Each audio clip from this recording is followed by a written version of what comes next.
Check. Yeah. Still on it. William. Gotta be committed. And when you commit, you gotta really commit. So I'm actually invested in it and understanding from this guy's perspective. And it seems so long ago, but there's still so much that's so relevant. So um often referred to as the tragic blotto for a simpler understanding of W.E.B. Du Bois and his conflict of reconciling Black and American, white, both sides of the coin. A very political guy as well. This one was short, intermarriage. We only got one page. Yeah, the camera ain't gonna be able to hit it, but because of that, I'll go on and read and y'all go on and enjoy y'all's day. In the crisis editorial, Du Bois boldly goes at a touchy issue raised by recent news concerning Jack Johnson, 1878 to 1946, a Black man from Texas, who was the heavyweight boxing champion of the world. His relationship with Lucille Cameron, a white woman, eventually led to Johnson's arrest and conviction in 1912 on the charges of transporting Cameron, his fiancée, across state lines, a race crime. He eventually served a year in jail for this crime. Johnson married Cameron in December of 1912. This is page 139. W.E.B. Du Bois selections from his writings, edited by Bob Blasdale. Few groups of people are forced by their situation into such cruel dilemmas as American Negroes. Nevertheless, they must not allow anger or personal resentment to dim their vision. Take, for instance, the question of intermarrying of white and Black folk. It is a question that colored people seldom discuss. It is about the last of the social problems over which they are disturbed because they so seldom face it, in fact, or in theory. Their problems are problems of work and wages, of the right to vote, of the right to travel decently, of the right to frequent places of public amusement, of the right to public security. White people, on the other hand, for the most part, profess to see but one problem. Do you want to see your sister marry a nigger? Sometimes we are led to wonder if they are lying about their solicitude on this point. And if they are not, we are led to ask why, under present laws, anybody should be compelled to marry any person whom she does not wish to marry. This brings us to the crucial question. So far as the present advisability of intermarrying between white and colored people in the United States is concerned, both races are practically in complete agreement. Colored folk marry colored folk, and white marry white, and the exceptions are very few.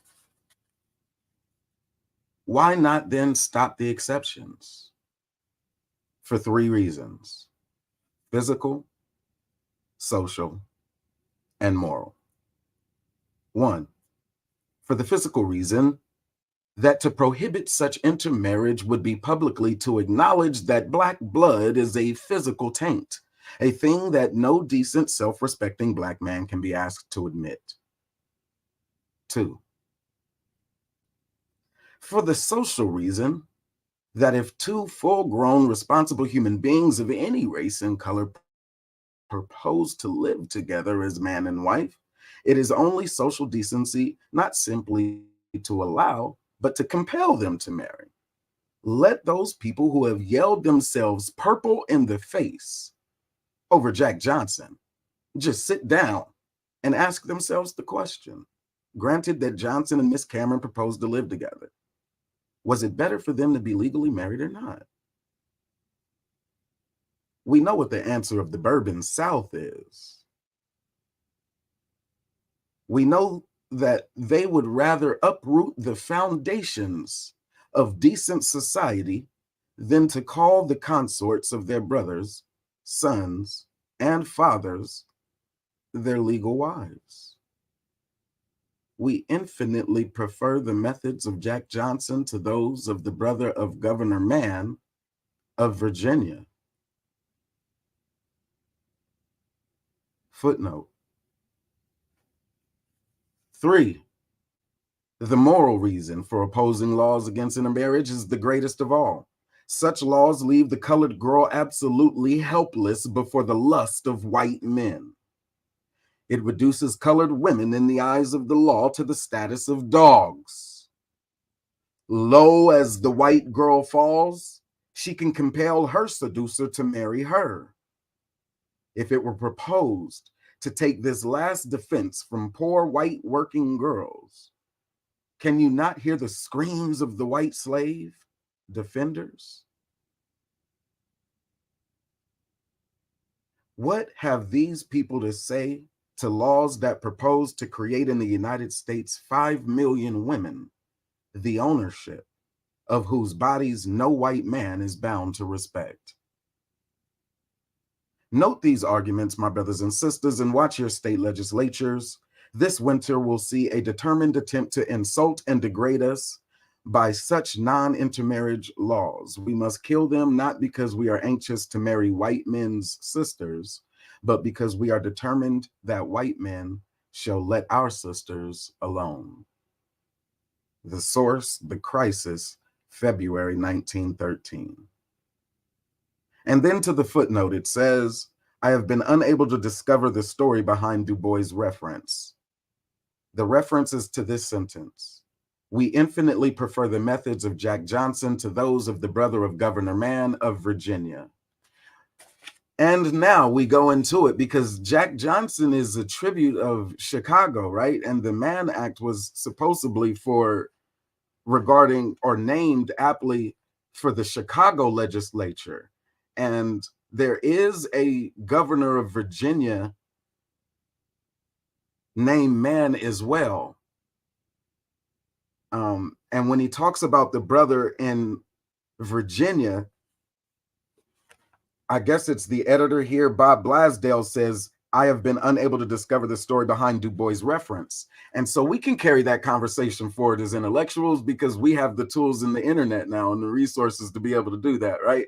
And so salute to those who rocking in the chat. Xander, what up, nephew? Andrea, Kev, JB, Angie, Pangie.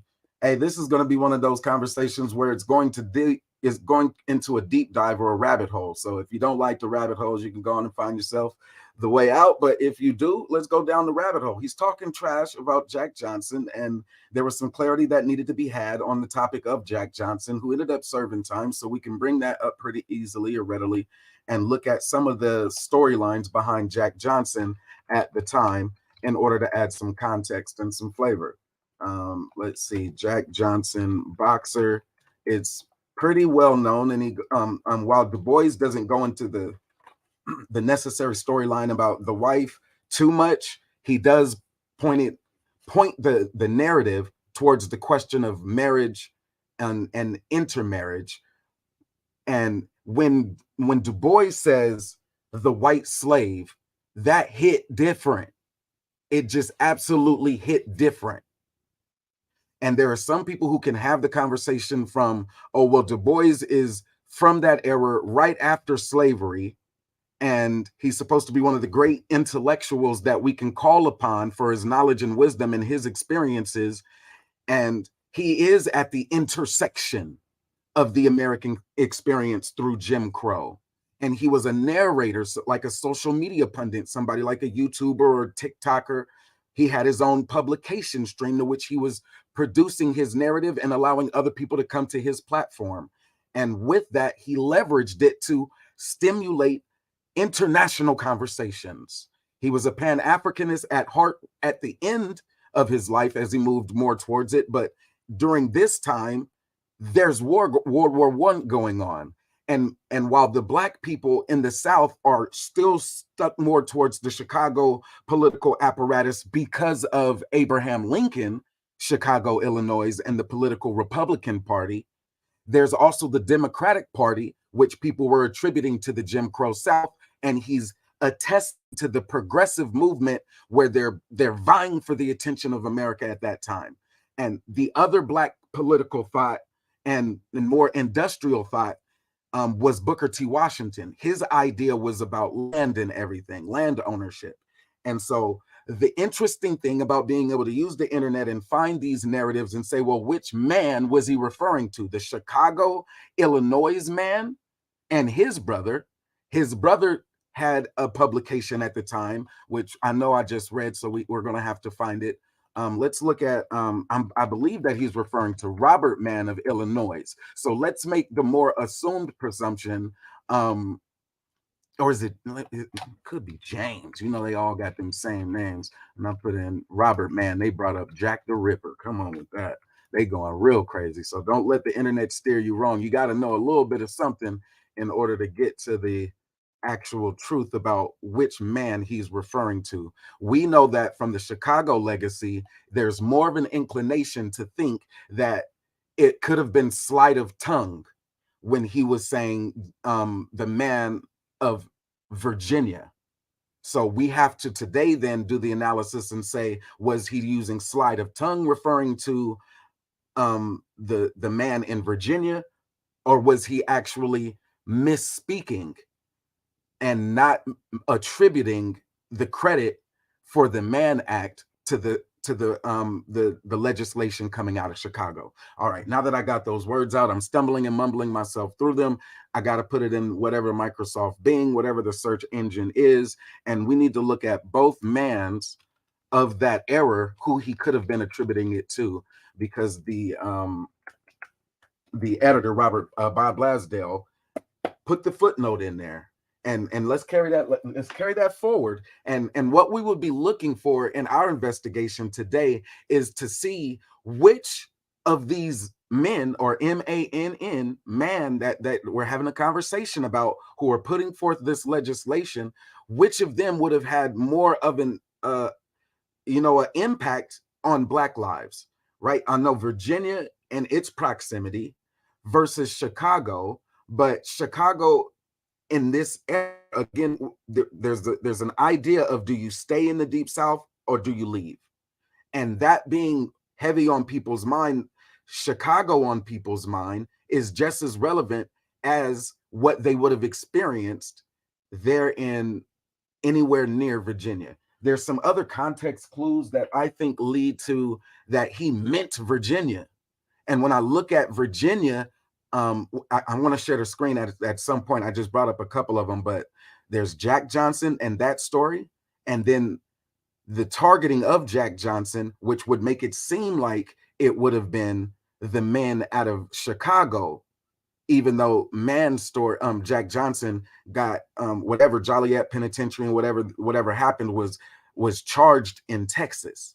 All right, so that's the investigatory process. Let's do a little bit of research into it. It's talking about intermarriage, but when we do the research on it, in the era of 1912, he was having a real conversation. There's so many sidebars there that we can really draw some strong feedback from. Like when he says the white slave, because the Mann Act out of Chicago, I believe, isn't that one the one that actually uses it by name and says it was the White Slave Act that they attributed to that person? I know there's a YouTuber out named Taz Exclusives, and he did a deep dive into the Jack Johnson story. But watching content versus actually being able to understand what was going on and what was being said, those are two different stories. All right, so Jack Arthur Johnson, nicknamed the Galveston Giant, was an American boxer who, at the height of the Jim Crow era, became the first Black world heavyweight boxing champion, 1908 to 1915. His 1910 fight against James J. Jeffries was dubbed the fight of the century. This is just the first thing I see that popped up on Jack Johnson, so it's leading to Wikipedia, although there are a couple of more there. I would say, I don't know if it's even available on Taz Exclusives. Would have been on Taz Exclusives, The Teacher. I know we did a story about it. And then even saying that, I wouldn't know if it was actually named exactly Jack Johnson, the Jack Johnson story, or would it be the Mann Act, how he would have named that one. So, yeah. So the Mann Act of 1910. And then let me share the screen so you can actually see what's there as we are chronicling this research. Present screen. It's going to say slide. No, I don't need a slide. My bad. Present. Share screen. There we go. Jack Johnson. So first I read this one. Then let me blow it up just in case.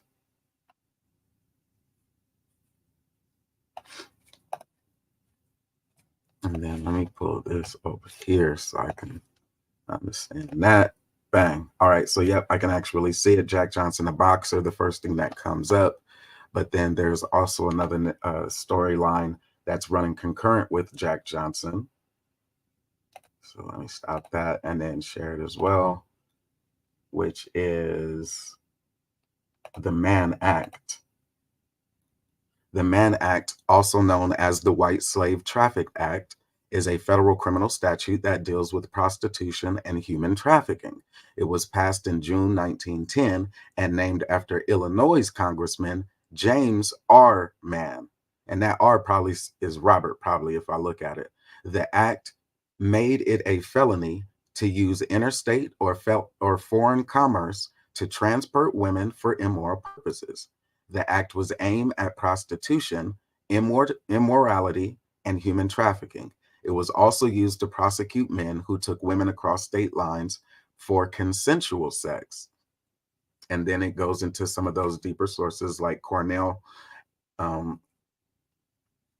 But yes, to the White Slave Act that Du Bois was highlighting, it was named for Illinois Congressman James R. Mann.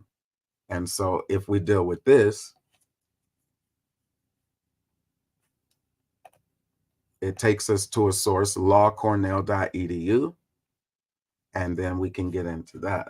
So stop screen, and then let me share that one as we go on a deeper dive. Once again, we're going down the rabbit hole, Legal Information Institute, and they want their advertisements to be bigger than what I can see, man. I don't care about all of that. All right, so the Legal Institute of the Mann Act. With that on the screen, because I know people read at their own paces, I'll let that sit, and then we'll go back to some of the context clues. He poses as argument 3, the moral reason. And so when they're dealing with it on a legal lens, they're using the word immorality. Du Bois says on 140 of the W.E.B. Du Bois selections, the moral reason for opposing laws against intermarriage is the greatest of all. Such laws leave the colored girl absolutely helpless before the lust of white men. It reduces colored women, in the eyes of the law, to the status of dogs. Low as the white girl falls, she can compel her seducer to marry her. If it were proposed to take this last offense from poor white working girls, can you not hear the screams of the white slave defenders? What have these people to say to laws that propose to create in the United States 5 million women, the ownership of whose bodies no white man is bound to respect?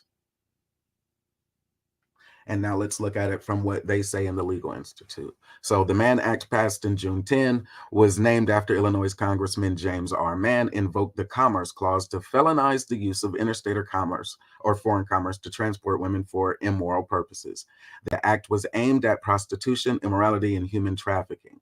Congress appointed a commission in 1907 to investigate into the problem of immigrant prostitutes.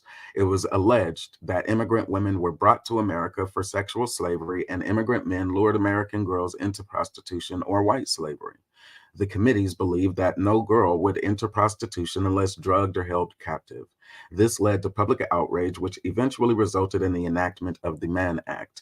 However, many critics note that the act ended up criminalizing many kinds of consensual, sensual, or sexual activity that had racist undertones. The phrase immoral purpose was broadly used to prosecute unlawful premarital, extramarital, and interracial relationships following Caminetti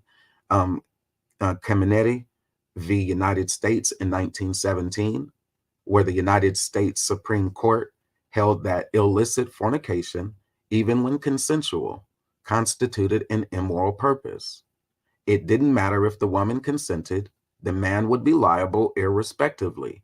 Furthermore, if the woman consented, she could be held as an accessory to the crime. While the act was never repealed, it was amended a few times, the most notable of which were in 1978 to address issues of child pornography and in 1986 to address the act's misuse against consensual sex by replacing the phrase any other immoral purpose with any sexual activity for which any person can be charged with a criminal offense. Last updated July 2020 by the WEX definitions team. So a hell of a lot of deep ramifications for today as we deal with Facebook, which can do what it can, but it can't do everything. And it's spread from Facebook to Instagram and Instagram to Snapchat and Snapchat to TikTok and so many other places on the internet. And we deal with what is considered legally immoral purpose or what we deal with legally regarding sexual activity, consensual or non-consensual. It's interesting enough, in the pro-black or conscious space, they deal with black slavery and Negroes linking their trauma today to the plantation, while in 1907 there is this highlight to the immigration of all of the European white women and their assimilation into America, and that being the primary focus of slavery. And the white slavery then being how they interacted or integrated into their white society. The step and fetch it version of Negro Black wokeism is where it's the postcards of the great black ape climbing up New York City with the little white girl in his hand. That's the step and fetch it version, where the big black man, the Jack Johnson, has the white woman that he wants, and that's the version that was racially undertoned that Du Bois was referring to. That is also highlighted in the Legal Information Institute. But there was other ways that we could look at it. We ain't gonna spend all day on just one source. There's plenty of sources that we're talking about. And once again, we're not just here to learn about what was said, the Mann Act, but who actually gets the attribution. Was he referring to James R. Mann? He said his brother. And in Illinois, their distribution of land, if anybody has flown into Illinois or out of Illinois, you can see the large tracts of land that slap racial disparity. Oh, no, it's just a black thing. If black people pull themselves up by the bootstraps. Yeah, he wasn't on planes. He didn't get to see just how unequal the distribution of land was. And when you look in places like Chicago, they tell you that the argument is not just black ownership. If we can just own as much land, they can show you large tracts of land. And with that, I want to jump into first this James R. Mann. This is Illinois, who I think would ideally what confused the editor when he says, I don't know who he's referring to. I want to call out, even before I do that, that the very next chapter goes into Socialism and the Negro Problem, 1913, which also adds to the drama, the suspense of the narrative, right? Who is he referring to? Because he's definitely talking shit about wealthy white men. He's talking shit as he is reconciling the white side. He's going against the power dynamics of both Chicago and Virginia in 1912, during like with the Jim Crow and after the Reconstruction, if you want to say there was ever an after, and when you're dealing in that moment, whereas he's communicating to people opportunities to leave the South all the way. Let me show you that one. Yeah, let's go to The Crisis, his actual publication, and put that on the screen as well. So I think it adds a little bit of flavor to where we're really at. In our minds today, we can see you can get a Greyhound. If you can't rent a car, you can get out of wherever you're at. We don't have excuses for people who say, well, I'm still stuck in a plantation mentality. That is just not the intellectual capacity that we have the patience to deal with. If a black man is willing to admit that he is subordinated to a plantation mentality in 2023, let him have it. If it is the plantation trauma that is still indenturing a black man today in servitude, let him have that argument. Enterprise will will allow you to rent a car, and you don't even got to drop it off where you got in that mug at. There's U-Hauls leaving every day, B. Every day. And so with that, let me bring up this crisis because, again, this dude was doing work. And if we're going to tap in, let's fully tap in. I want it to be at least legible on the screen. So if I look away, there we go. Pan-Africanism, I made a reference that said later he became more of a Pan-Africanist, but at this time, when they, gearing up for World War I and so forth, and they're trying to get black men to get a part of this system, and you can get to Harlem and you got people like A. Philip Randolph who can bring black men together later and do marches and such and say, hey, we need our wages and such. But there are so many other things going on that we should take some time to delve into these receipts, like this one here that I'm highlighting in blue. Dr. William D. Crum, minister resident and consul general at Monrovia, Liberia, died at Charleston, South Carolina, from fever contracted in Africa. We don't want to hear no Garveyites coming into the chat, that part of the pro-black wokeness in 2023 died when Dr. William D. Crum made it to Monrovia, Liberia, and then got sick from a fever in Africa and made it all the way back to die back in America, Charleston, South Carolina, where he was born. Dr. Crum was nominated by President Roosevelt as collector of the port of Charleston in 1902, and in 1903, he was rejected by the Senate. The president renominated Dr. Crum and placed him in charge of the Customs House pending his confirmation. Some 3 years ago, he was appointed minister to Liberia. Dr. Crum was born in Charleston, February 5th, 1859, and died. So there's those little receipts like that where some people will say, no, they didn't have the opportunity to go anywhere else. No. The boats were leaving. When Marcus Garvey decided not to go to Africa, there were boats going to Africa. He decided against it. The Garvey movement that people want to rally behind and say, oh, Garvey was the great genius. Nah, he was a fat nigga talking shit out of Jamaica who died in London. His Pan-Africanism was only good enough to laugh when it started being actually invaded by Italy. I mean, and there are so many different receipts about what's going on that every once in a while we can take the time and bring some of them up in our conversations and shit. In America at the time, Du Bois was chronicling the experience of, and he could put it in so many ways. The total endowment fund amounts to $281,319, and the land and equipment are valued at $1,274,985. Colored teachers in Evansville, Indiana will make an educational tour in the South next spring. Colored teachers associations are meeting during the holiday seasons all over the South. The inauguration of Stephen Morrill Newman as president of Howard University took place December 13th. This is the 1912 edition. Why is that important? Because this date also capstones Jack Johnson's marriage to the same woman that he did a year in jail over. And if we look at the records today, it alludes to the fact that they charged him $1,000 a day to incarcerate him, Jack Johnson, the heavyweight champion.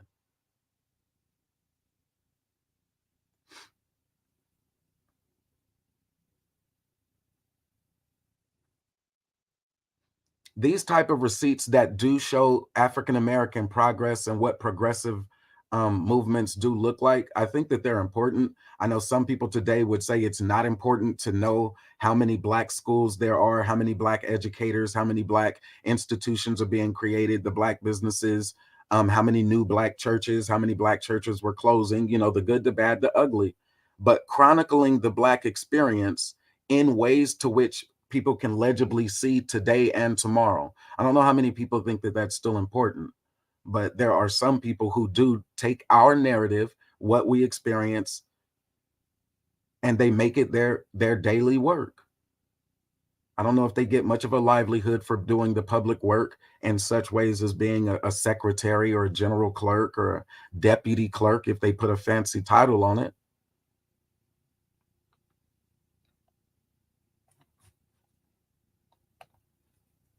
Yeah, I had to show that receipt of the Pan African. I mean, there's a lot of pages on this one. I wrote down a couple of other pages, but yes, there's actual Pan Africanism, and then there's people who just use it as a talking point because they think it sounds good. There's actual people who put in farms inside of communities. They like community gardens. They create those spaces where vegetation and growth is important. And those are calming spaces.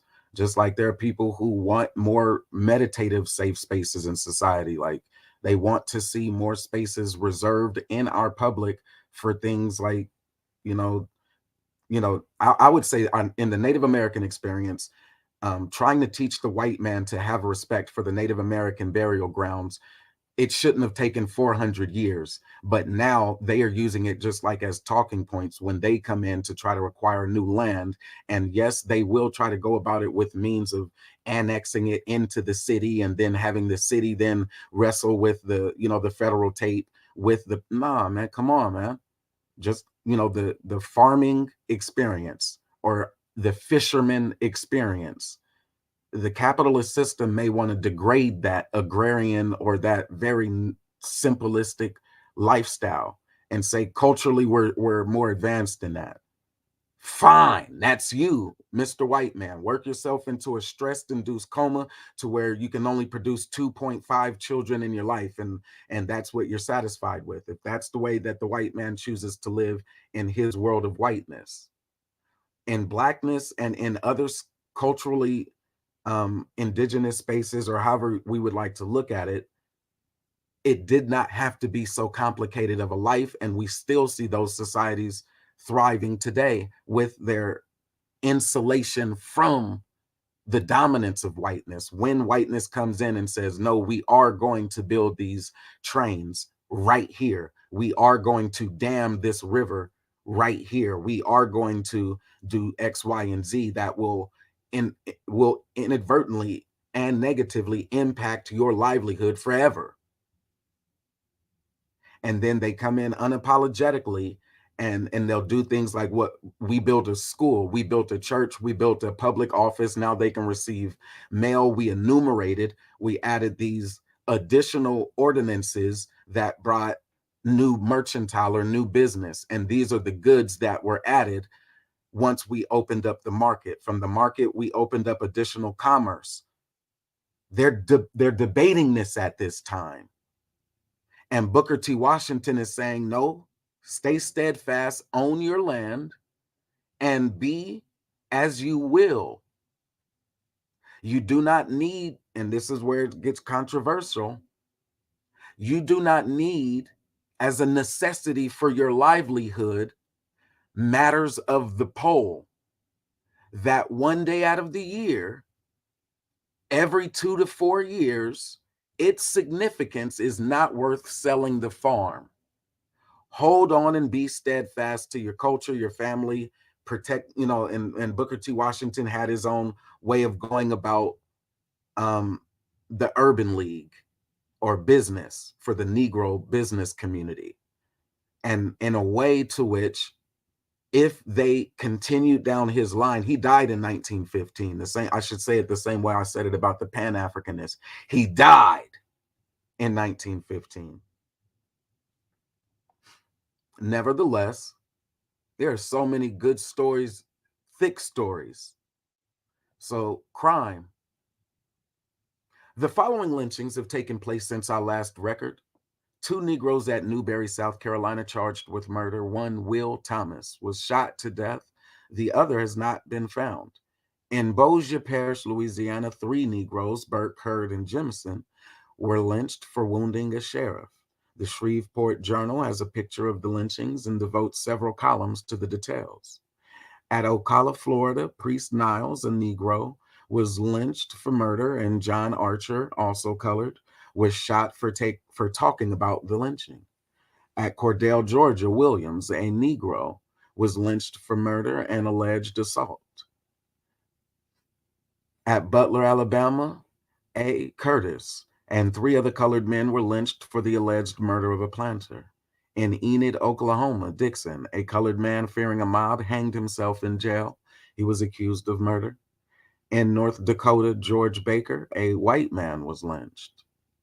4 colored boys, all under 15 years of age, have been made state prisoners in Alabama for stealing a bicycle. Negroes have been killed by officers at Macon, Georgia, Thomaston, Alabama, and Lumber City, Georgia. The governor of Mississippi has been asked to pardon Gene Burns, a colored man who was sent to the penitentiary for life for criminal assault. The father of the girl says that he has discovered that Burns was not guilty. I mean, they was going in. And for him to be able to consolidate all of the stories from all over America through literal type snail mail or through the wire, the river wire, like how was he able to do so? People talking and having a network in 1912. Yes, Marcus Garvey would have been able to find some churches where he was, the speaker, the guest speaker to come in and have a message to preach his word. He followed along the lines of the Negro Church in America. And it wasn't until it was the whatever investigation into the how they spend their money that the wire fraud and so many other things started coming out about the boats. I've been reading in this crisis. You see, I'm at page 1912, and I've been using it as a complement to the stories or the actual essays that were published. And there's so much in here that I want to continue down this line.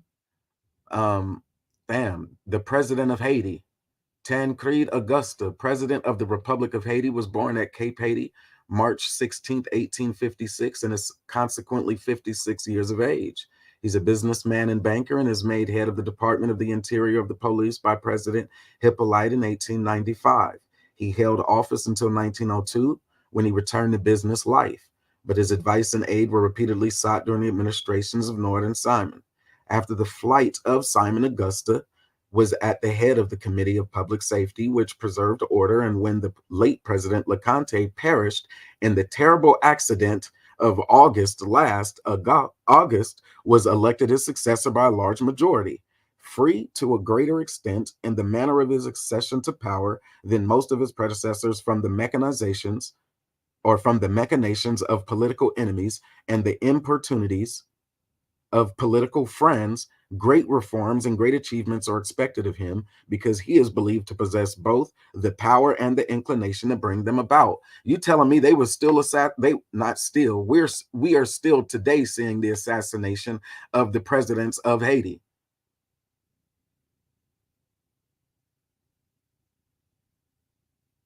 We are still today seeing the assassinations and the coups of the Republic of Haiti.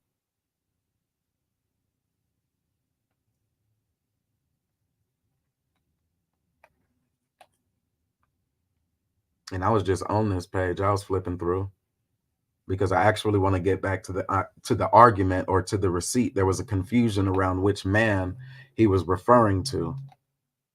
I don't necessarily like to go into the white side of the argument as much. Definitely don't like to go into it to the depths that W.E.B. Du Bois does. That was his, I say, demons to reconcile with. But here he goes again. There was a context clue that I saw earlier. They keep referring to the Bourbon democracy, the Bourbon democracy. And that to me throws me into two different conundrums as I deal with the information. On one side, I think the French and Bourbon Street. I think like St. Louis and Paris. So I'm thinking, you know, that's what I'm thinking, like Bourbon Street democracy. In Missouri, there is a proposed disenfranchisement bill with the grandfather clause and also a bill entitled an ordinance for preserving peace, preventing conflict and ill feeling between the white and colored races in the city of St. Louis, and promoting the general welfare of the city by providing, as far as practicable, for the use of separate blocks by white and colored people for the residences, churches, and schools. Damn, the Democrats and the Negroes. See, even though I'm trying to get to what I wanted to get to, there's, oh, and I just read from here.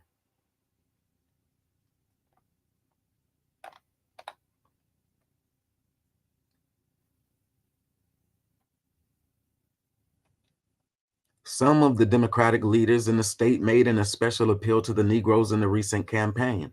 They were asked to support Wilson and Major as being better friends of the Black race than were their Republican rivals. A boast was made, too, that a considerable number of Negroes were enrolled in Democratic clubs, and that this number was steadily on the increase. What sort of a commentary on this talk does the projected anti-Negro legislation in Jefferson City make? He was talking that shit. The Petersburg Dispatch says that it is plain that the sole reason for the proposed disfranchisement is to prevent, if possible, another defeat of the Democratic organization by eliminating enough votes from the presumably Republican element. It is difficult to believe that the enlightened public opinion of Missouri will permit so outrageous abuse of power. If it is carried out, it is sure to be resented, and the outcome will probably be more disastrous to the schemers than if they played fair and trusted to their record to keep them in control. The colored people of St. Louis are publicly protesting, particularly against the segregation law. Their organ, the St. Louis Advance, is despondent. It looks as if, one by one, nearly all the rights gained through the manly advocacy of the Negro leaders of a generation ago are now being stolen from us. We had Jim Crow cars in St. Louis, a generation or more ago. But the leading Negroes of that day made a manly, not a sycophantic, fight against them and won. Now we are not only threatened with Jim Crow cars, but Jim Crow streets and Jim Crow blocks. And the soupiness of the young leading Negro of today shows that he has fallen asleep at his post. And when he wakes up, he will find himself stripped and naked before the fierce and chilling blast of American race hate. Our young men are largely Booker Washingtonized.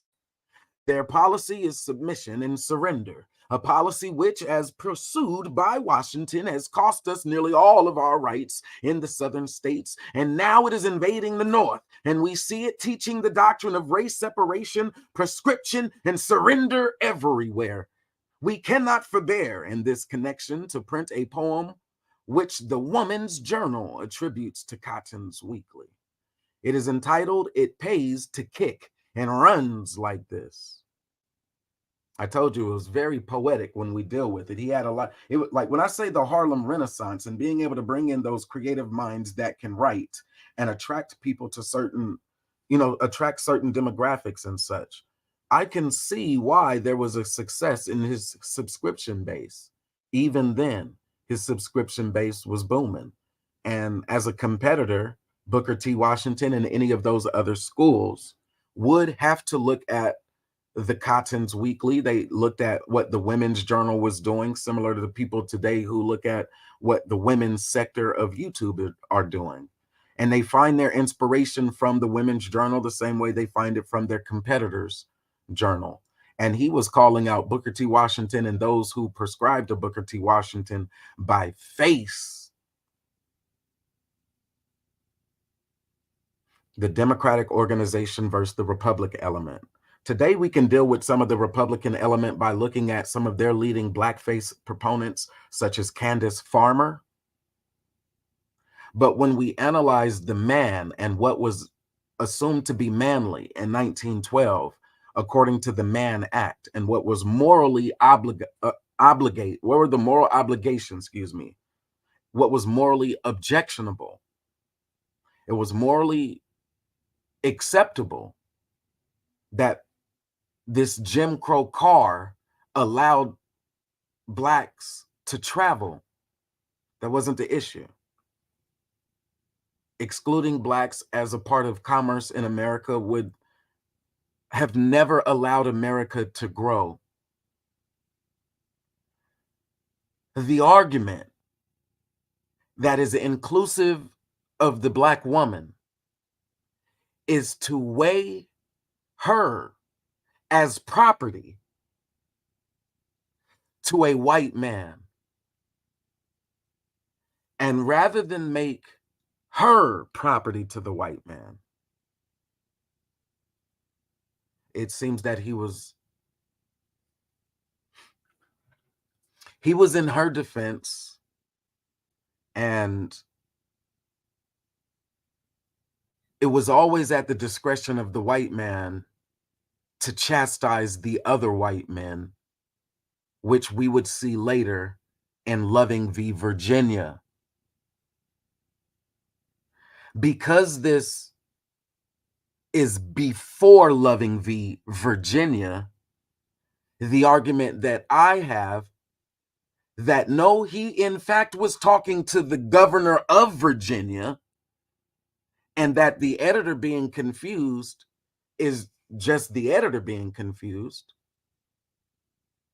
I know it seems like a stretch. It's a pull for me to say that no, he was talking to Virginia even before Loving v. Virginia. The editor may be confused because it is simply easier to keep with A, B, A when they're poetically or creatively writing. And because Jack Johnson and then White Girl and then the arrest and so forth equals a story about Chicago, therefore the Manly Act being named after the Republican or after the Chicago machine seems to be the right way of looking at it. He must have been just talking about the man in Chicago. I disagree. It wasn't a slip of tongue. It was sleight of hand. What he wanted to do even then was show us his intelligence by attributing the Negro problem in America to Virginia. The sleight of hand is when we know that the Louisiana Purchase was so much land that white people may only be confused about 1854. They may get caught up on 1854. They may get caught up on Negro man as property and Missouri as a compromise.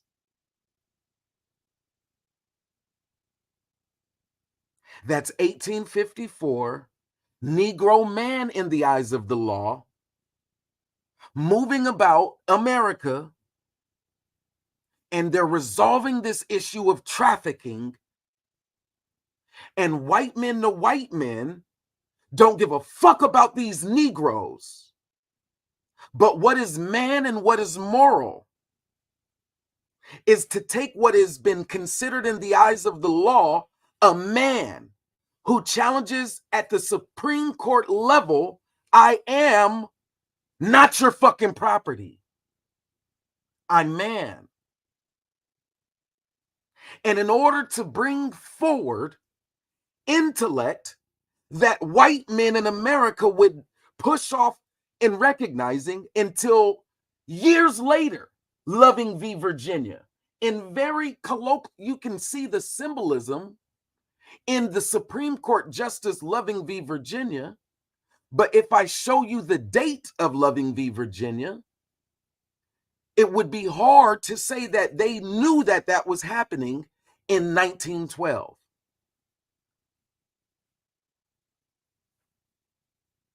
Now, I know somebody else, not personally, but intellectually, because I've had to wrestle with this nigga quite a few times.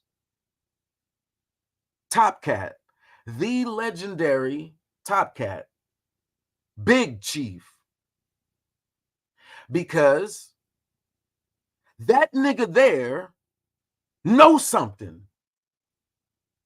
And when you meet somebody that knows something, he might say, Leroy Jenkins, shut your ass. Leroy Jenkins, y'all are some South Carolina niggas. So y'all issue with Virginia might look a little bit different.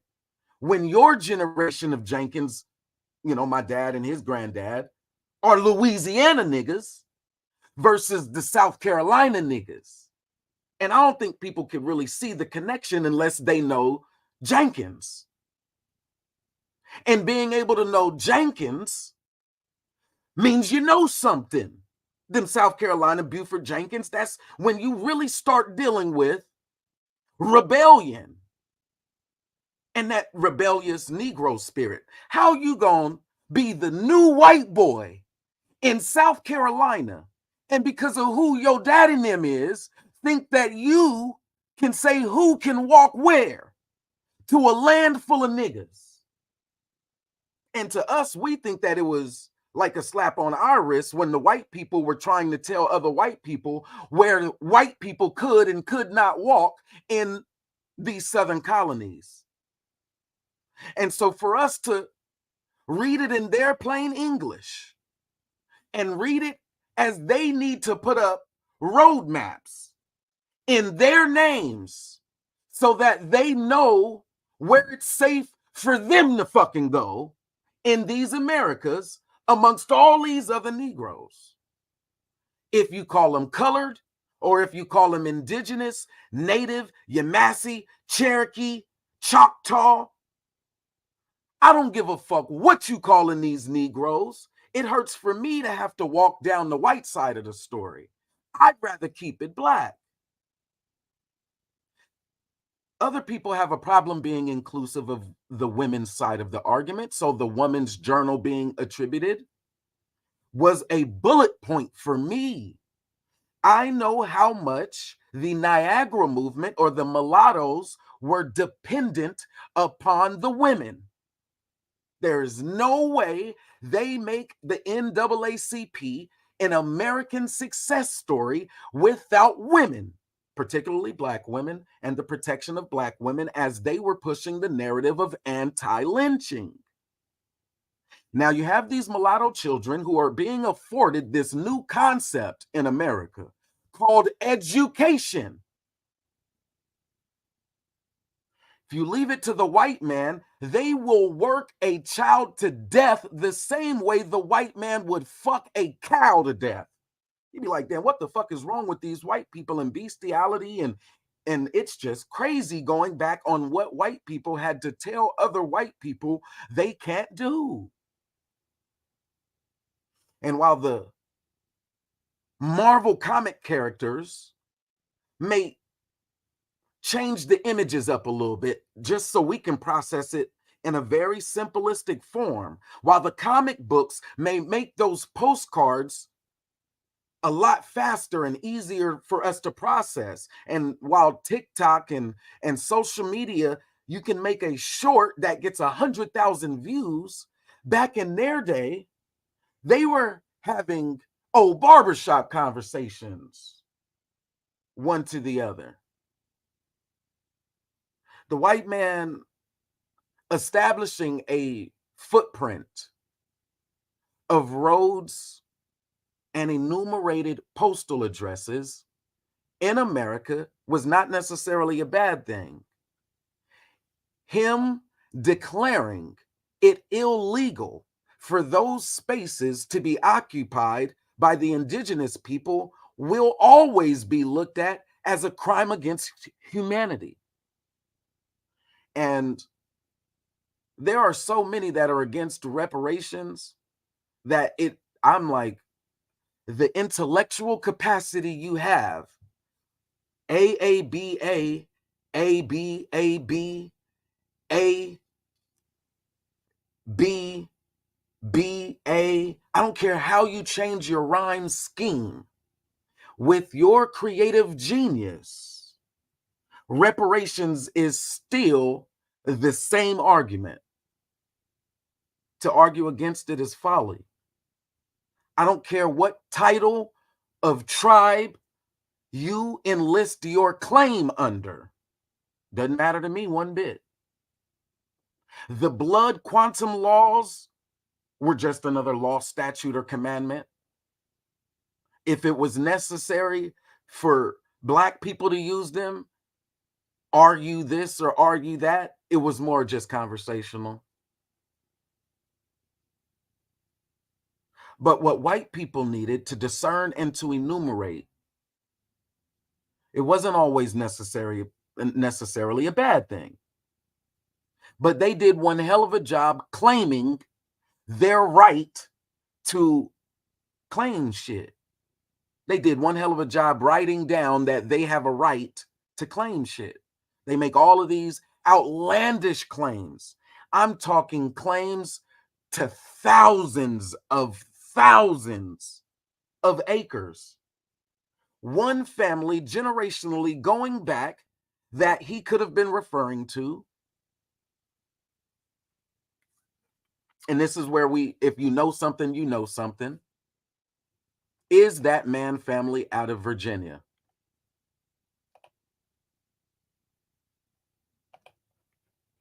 Let me go on and bring him up.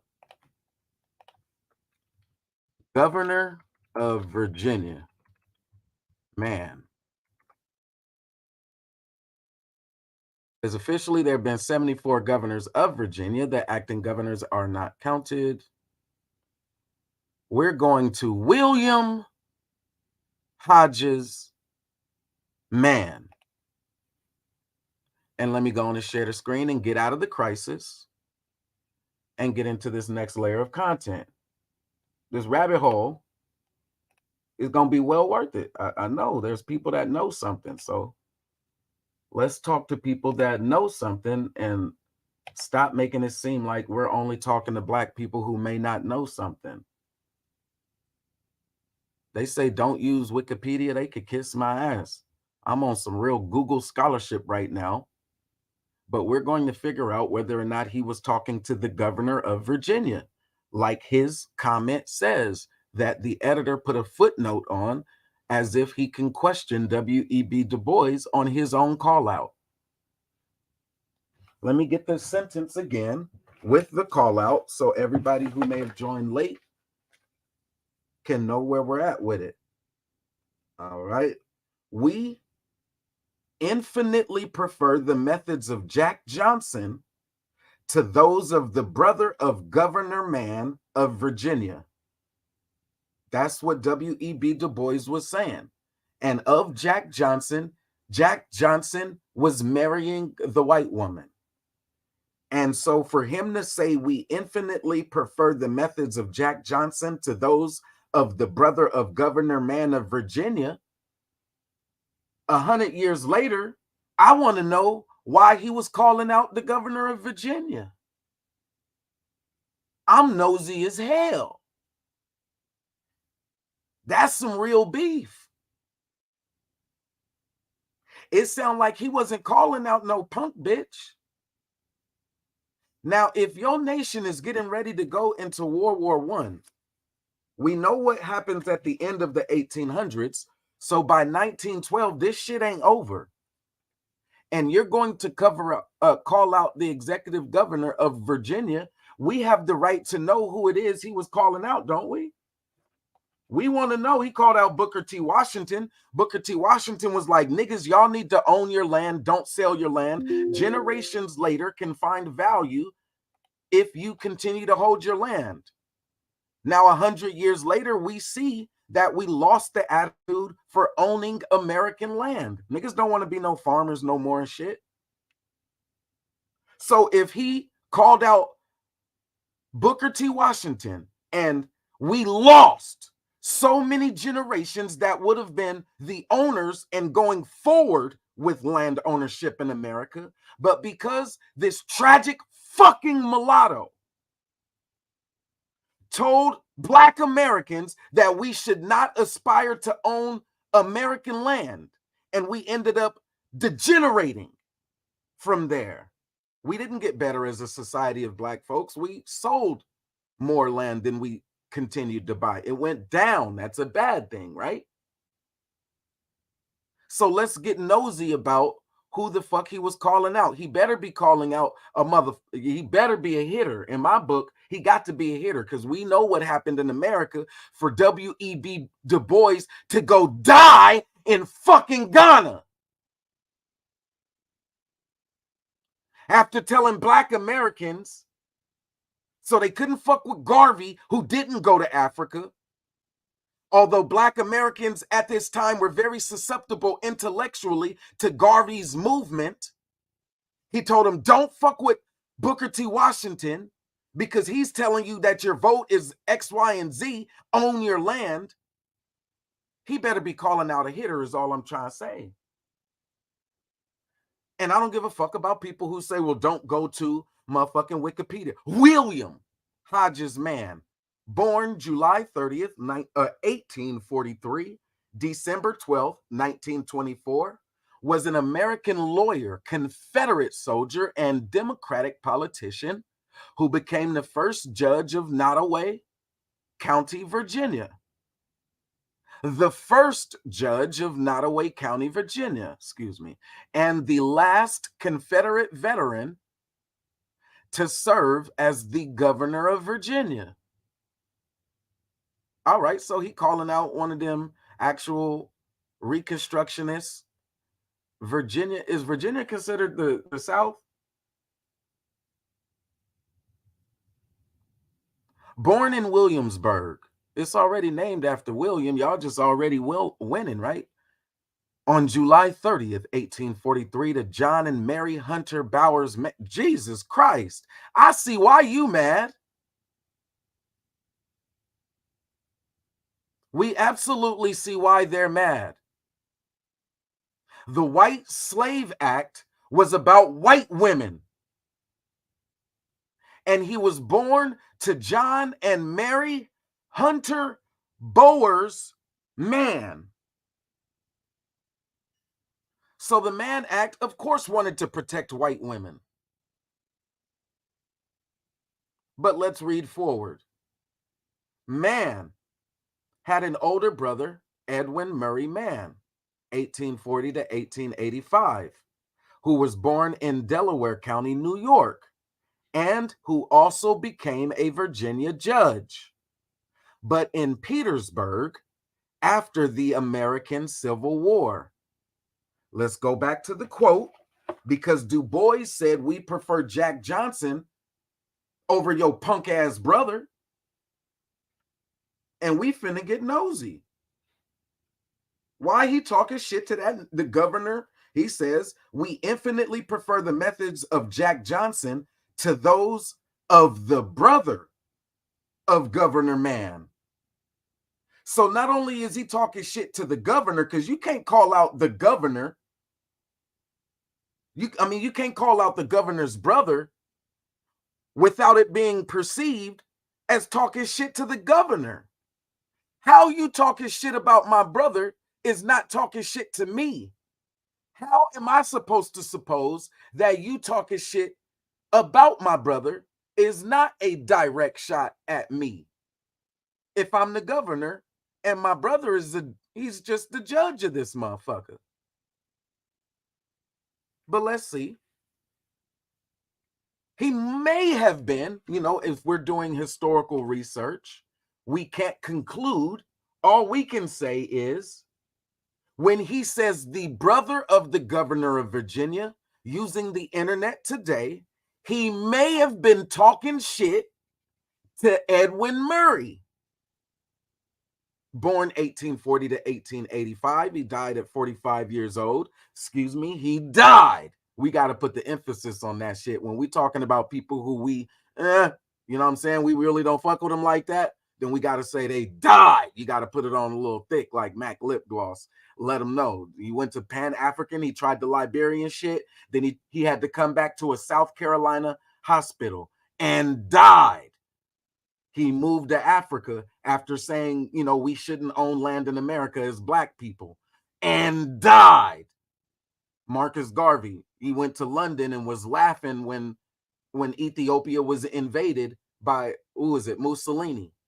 And in London, that fat Jamaican died. Pan-Africanism, we said, is a distraction because there is so much beauty and culture right here in America that is black. And while a lot of it has been painted in the successful transition of white settlers, we did so well transitioning and integrating white people into America and their white slaves. We did so well transitioning white Europeans and white slaves into America. It's the highlight of the world. Who wants to argue against that? I want to drop a link in the chat.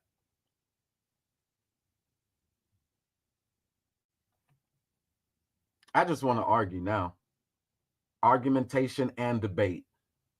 My position is we did so well integrating the white European and their slaves into America. Let's stand on this shit. We did so well integrating these white settling Europeans into America that it is the vanguard of America. I mean, of the world, excuse me, of globalizations, of globalization. America is what it is today because we did so well integrating this white man into America. His name's on the streets, his name's on the signs, his name's at the post office. Because if we actually get into it, hey, this dude has history. He talking shit about the governor.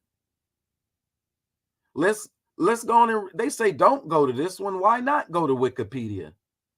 If they want to give me a better source after we go into it, fuck that. I don't need to drop the link. We could do just well enough talking shit about this white man. Let's get nosy. It's not just the fact that his white mama may have been married off to so many men that they had to just deal with it. It might be the issue that these white men were dealing with European trafficked women as mothers. And they were poor trafficked women being trafficked into a colony and then being sold on a dream of agricultural subsistence living. And then with the American Christianized version of it, the idea was if her husband died out there freezing to death on the Western frontier, she would marry a brother of his. We don't got to lie on the white man. We could tell the truth. It took a lot to try to get this man civilized. Even that Bible is a useful resource for a man who would breed a pit bull with a poodle. The sick and demented nature of that thing is going to be hard to actually civilize.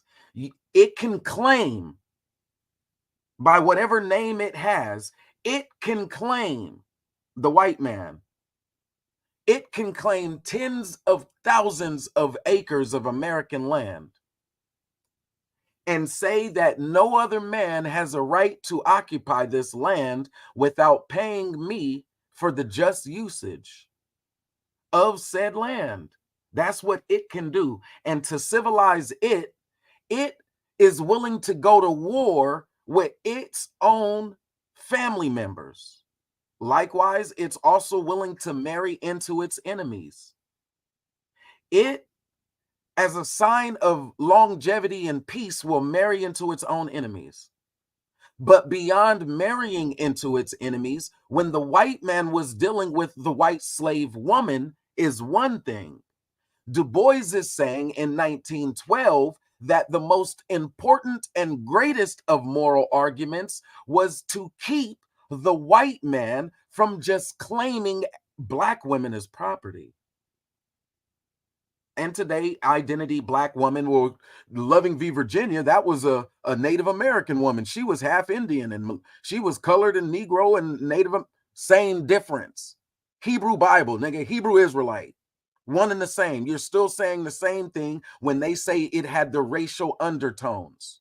Understand they were already moving. When white men decided to bring a train through the land, it was the white. And then we talked today about the establishment of these educational facilities. The exact colleges like Morehouse, or the churches that were built before they were even moving into whole colleges. See, in 1912, that was only what, their third round of funding, maybe fourth round of funding for education in America, and a separated education as a how do we live, and making education a part of American society. The talented 10th argument is one way of looking at it. But actually having schools teach teachers, then teachers then open schools, and then going to the crisis and being able to say how many black schools were created in this faction. Well, that's just B1 Brother Moses putting those receipts out there again, but they are William's receipts, and that's Du Bois' receipts. But let's talk about William of Williamsburg, Virginia, the white man, and his issues on the white side. As we see on the right, succeeded by Henry Carter Stewart. And just for shits and giggles, we can already see that this first man family out of Virginia is going back to 1843. Okay? So when we look and we see that the next governor of Virginia was seated by the Stewart family, I just want to caveat legendary Top Cats as being one of those people who knows something, because he came into the game telling people to understand, if you want to do research, learn about the Stewart family. It's a whole nother white argument that black folks, we hate to even walk each other down when we're talking to other black folks, and we can assume that the black man we're talking to already knows something, that we don't have to go into all of the extra final blueprints of who's who in America. The Stewart family is one of the who's who in America. And today we're talking about the Mann family and the confusion around the Chicago political apparatus, Illinois, those Republicans, and Republican being goddamn you, Abraham Lincoln, Springfield Rifle, armed these Negroes, partied with Massachusetts and Boston, the 54th Massachusetts, Buffalo Soldiers, all of this shit in the North. And then we have a different understanding today, but today is all, it's all, a lot of shit is backwards today. The Stewart family is another historical family to which we're going to have to wrestle with. He married twice, first to Sally Fitzgerald Mann, and later to Etta Edlow Donnan Mann, who bore his son Stuart Donnan Mann and William Hodges Mann. When he was 16, Mann became deputy clerk of Nottoway County, Virginia, in Southside, Virginia. He left to return to Williamsburg, and on April 20th, 1861, enlisted as a private in Company E of the 12th Virginia Infantry, the day after his brothers Edward Murray Mann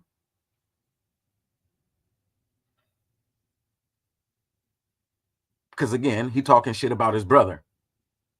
And if we gonna talk shit, we gonna be nosy, right? Edward Murray Mann enlisted in the same unit, and 2 days before his brother John Mann, a deputy clerk in a Pittsburgh court, enlisted, all as the Civil War. So all of these Mann brothers enlisted in the Civil War. Okay, all survived the war, and John Mann was discharged at the end of July 1861 to resume his clerical duties. He did 2 months. Initially, the 12th Virginia guarded the vital Norfolk Naval Yard and port. When you're talking to people that know something, we try to tell them, man, there was a series of ports that they ended up coming through and making super, big, and that's where they found their refuge. Charleston is a major port, but it's not just the Charleston story in America. The Louisiana or New Orleans, that major port is big, and why the Louisiana Purchase and then the Missouri Compromise and all of that is important for those who know shit. But those weren't the only ports. I want to get to the good shit. See, initially he was just guarding the naval yard and the port.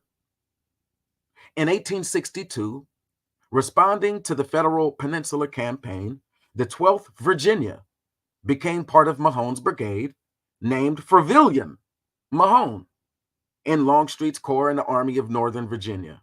It then participated in several major campaigns.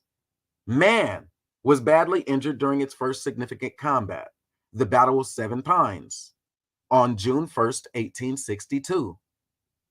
And during his recovery, briefly served as the clerk in the Confederate Treasury Department in Richmond. In the Confederate Treasury Department, just in case people didn't know what side the Mann family was actually on by this point. Mann later became a scout behind enemy lines and was captured by Union forces in 1863, but escaped and served again. He escaped. He was captured by the Union of the North, but escaped and served again during the federal siege of Petersburg. That's a big ass cannon. Now, I know that they talk about Chicago in very downing ways today. They like them Chicago boys. They are horrible. It's Chirac. Let me know when a nigga in Chirac pull out a cannon like this. You just let me know. You let me know when the Chirac political machine is seeing this type of controversy on a daily basis. Let me know when they go 2 months shelling the shit out of each other with something like this. Because right now it don't seem like anything new under the sun. Seem like same old bullshit going on. But I digress. The siege of Petersburg deals with the other man. If we were dealing with I think I want to call a nigga Robert Mann. We already read that nigga first name. It's the R, just like this is about William. Can't remember that nigga first name to save my life.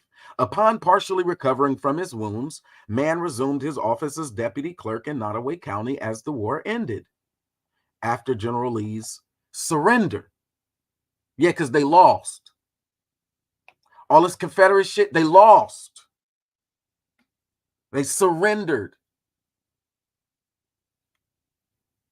Mann read law. He began practicing law in Nottoway County in 1867 and became involved in Democratic Party politics. A lot of people, the Jim Crow South, the Jim Crow South. I'm trying to show you who they was talking shit to. People tell you don't go to Wikipedia. We can go to a different source after this one, but we're going to start right here.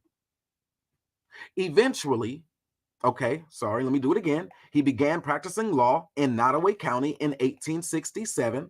So we're talking about Reconstruction. This is Virginia. And he became involved in Democratic Party politics. Eventually, with what became known as the Martin Organization, organized by future U.S. Senator Thomas Staples Martin. In 1890, the Virginia General Assembly elected Mann judge of Nottoway County. However, his judicial career proved brief. They had to get his ass up out of there. Voters from Nottoway County, together with those from adjacent Lunenburg and Brunswick counties, elected Mann to represent them in the Virginia Senate in 1899. This is after Plessy v. Ferguson, after the Atlanta Compromise, answering the question, what do we do with these Negroes? If Negroes are now man and are no longer considered property of the state. All right, so let's keep going. And then 1896, Plessy v. Ferguson is the right to travel on those trains. And then if somebody wants to call out what the 1857, 1854 is, they can go ahead and do those ones as well, but not the Missouri Compromise, but the legal precedents to which we are establishing what it means to be a man in America and determining what manly shit means. All right.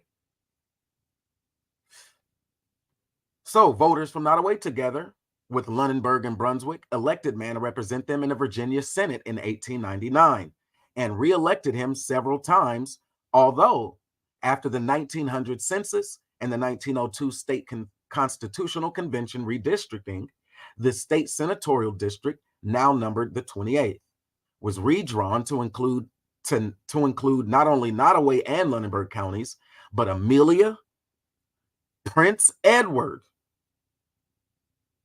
and Cumberland counties, instead of Brunswick County, which was put on the 25th district along with Mecklenburg County and represented by F.B. Roberts.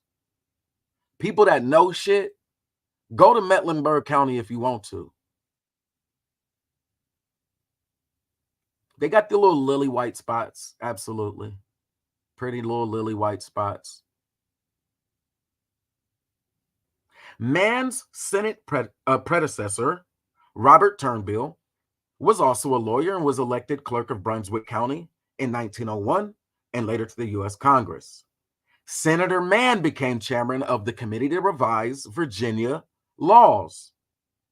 In 1906, he introduced legislation to construct 450 high schools in Virginia, the most progressive educational funding to that date.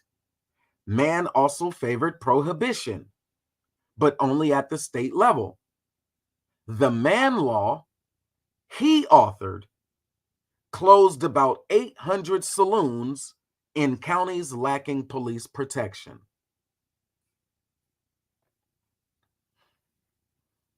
Robert was elected Virginia's governor in 1909 with 63.35% of the vote, defeating Republican William P. Kent and Socialist Labor candidate A.H. Dennett. Upon taking office in January 1910, Mann became the last Confederate soldier to serve as governor of Virginia.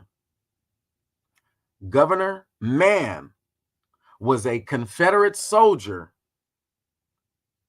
voted on and who became, not only was he the lawmaker, not only was he a judge, but also the governor of Virginia. And they say he was the last governor, you know what I'm saying, last Confederate governor of Virginia that they would openly advocate. Governor Mann continued to advocate temperance and public education. During his governorship, Mann refused to prevent the execution of the teenaged Virginia Christian, a black housemaid who was convicted of murdering her white employer and the subject of a nationwide campaign for clemency. That seems like more evidence of a reason why W.E.B. Du Bois would have been calling out this Virginia man correctly, not necessarily attributing it directly to his statement to being a statement to the governor or to the Illinois version of man. I think that he was right in calling out this Virginia governor man, the Confederate soldier man, not Confederate soldier boy, the Confederate soldier man of Virginia was the right call out. Particularly at a time then here, as we see the Virginia Christian story. We can go into this one. There's so many tidbits that we could pull out, but they say don't go to this, don't go to Wikipedia. Bullshit.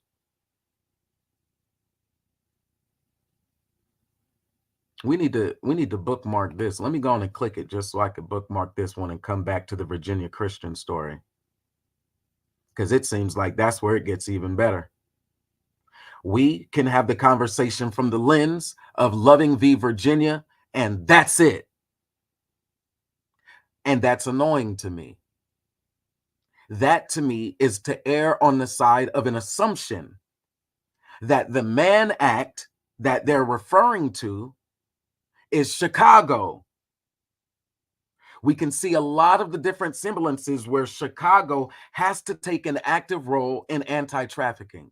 We can understand it almost a little bit deeper if we just leave it at the surface of Jack Johnson and his white wife and okay, trafficking. But I think that it's deeper than that. And we're going to get there.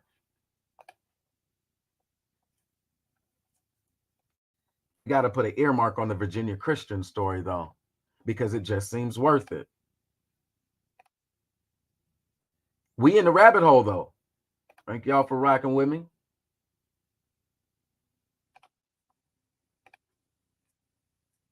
The Mann Act, also known as the White Slave Traffic Act, is a federal criminal statute that deals with prostitution and human trafficking. It was passed in June 1910 and named after Illinois Congressman James R. Mann. So we got to go to the other Mann family, or the Chicago Mann family, and deal with James R. I'm saying that it definitely deals with the Virginia man, that the editor put the footnote there as saying, I don't know why he would be talking to him or talking shit about his brother. We can get there, hopefully, but I'm so damn long-winded. I told you I'm from the tribe of long winds. But let's go to this other man. Let's go get this other man.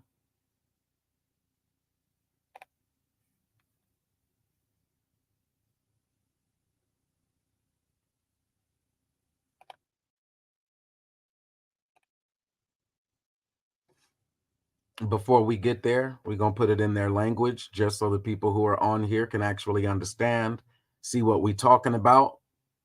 18 U.S. Code Section 2421, transportation generally. A, in general, whoever knowingly transports any individual in interstate or foreign commerce or in any territory or possession of the United States with intent that such individual engage in prostitution or in any sexual activity for which any person can be charged with a criminal offense or attempts to do so shall be fined under this title or imprisoned not more than 10 years or both. B, requests to prosecute violations by state attorneys general. In general, the Attorney General shall grant a request by a state attorney general that a state or local attorney be cross-designated to prosecute a violation of this section unless the Attorney General determines that granting the request would undermine the administration of justice. Reason for denial: the Attorney General denies a request under paragraph 1. The Attorney General shall submit to state Attorney General a detailed reason for the denial not later than 60 days after the date which the request was received. Seems pretty straightforward. Hebrew Israelite, nigga. Statutes and commandments. That's what they want to keep talking about. Statutes and commandments. It's about statutes, laws, and commandments. In America, 18 U.S. Code Section 2421, transportation generally, is a slap in the face of many of the practices that they would like to engage in.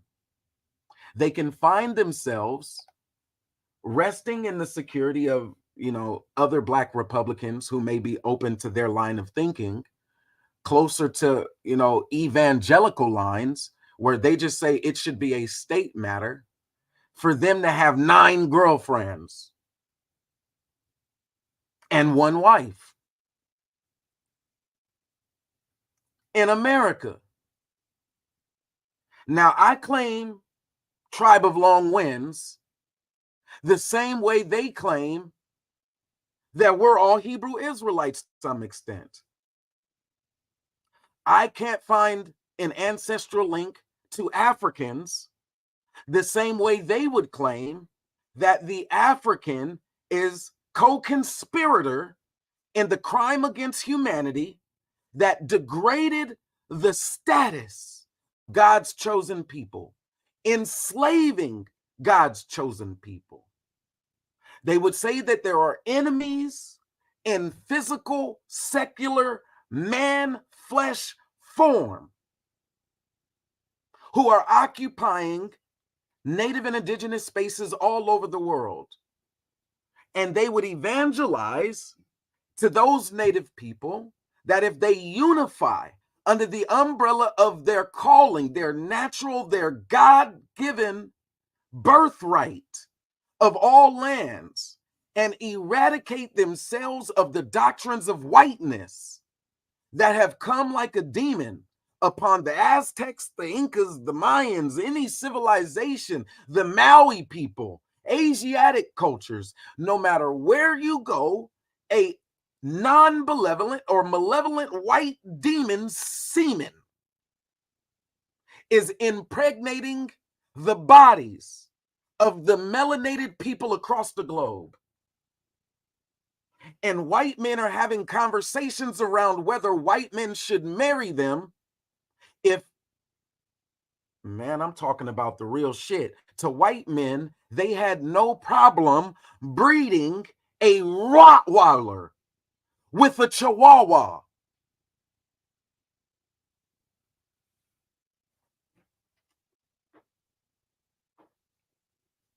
Pause for the cause. Thank you, mommy.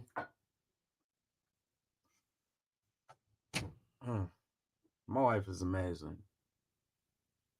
I don't have to call her mommy when the kids aren't there, but I like when they can hear that, mommy. But for me, I be wanting to call her amazing.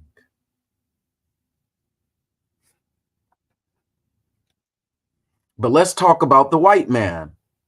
This other man who they say it's actually attributed to, that's not the governor of Georgia.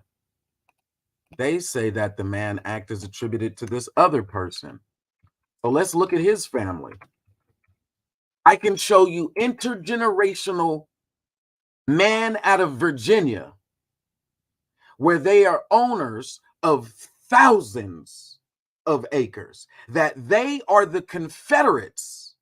I didn't show the acres that they own. Let me walk that back. But that their family was the Confederate family, that they're linked to the Stewart families, that they are closer in proximity to where the Southern Negro would have experienced his hardship, that the Mann family were in fact the ones who even created this line of, well, I'll just become a lawyer. And then the Attorney General has the right to fight trafficking or to determine what trafficking means. The Mann Act of 1910, though, as attributed to this other man. I be wanting to go hard, but I know that there's patience. There's the beginning of the story, there's the middle of the story, and then there's the end. James R. Mann, Congressman James R. Mann, this geeky looking motherfucker here. I got to get at least 2 more images of James R. Mann, because y'all ain't gonna believe this shit if I told you. It says Robert. His middle name is actually Robert. I knew that nigga was a Robert. See, I knew. I was like, why I keep calling this nigga Robert? So the other side of the argument, Chicago, Republican. All right. I keep saying these things, Abraham Lincoln, because Donald Trump was the one who claimed this very same thing that Du Bois is talking about. Trump came out and said, oh, I was the best political friend to the black people since Abraham Lincoln. And it's a Republican argument. So Chicago, James R. Mann Act. What does it mean to be man? The Mann Act should not be confused with the Mann-Elkins Act, which was a different law that regulated the communication and transportation industries.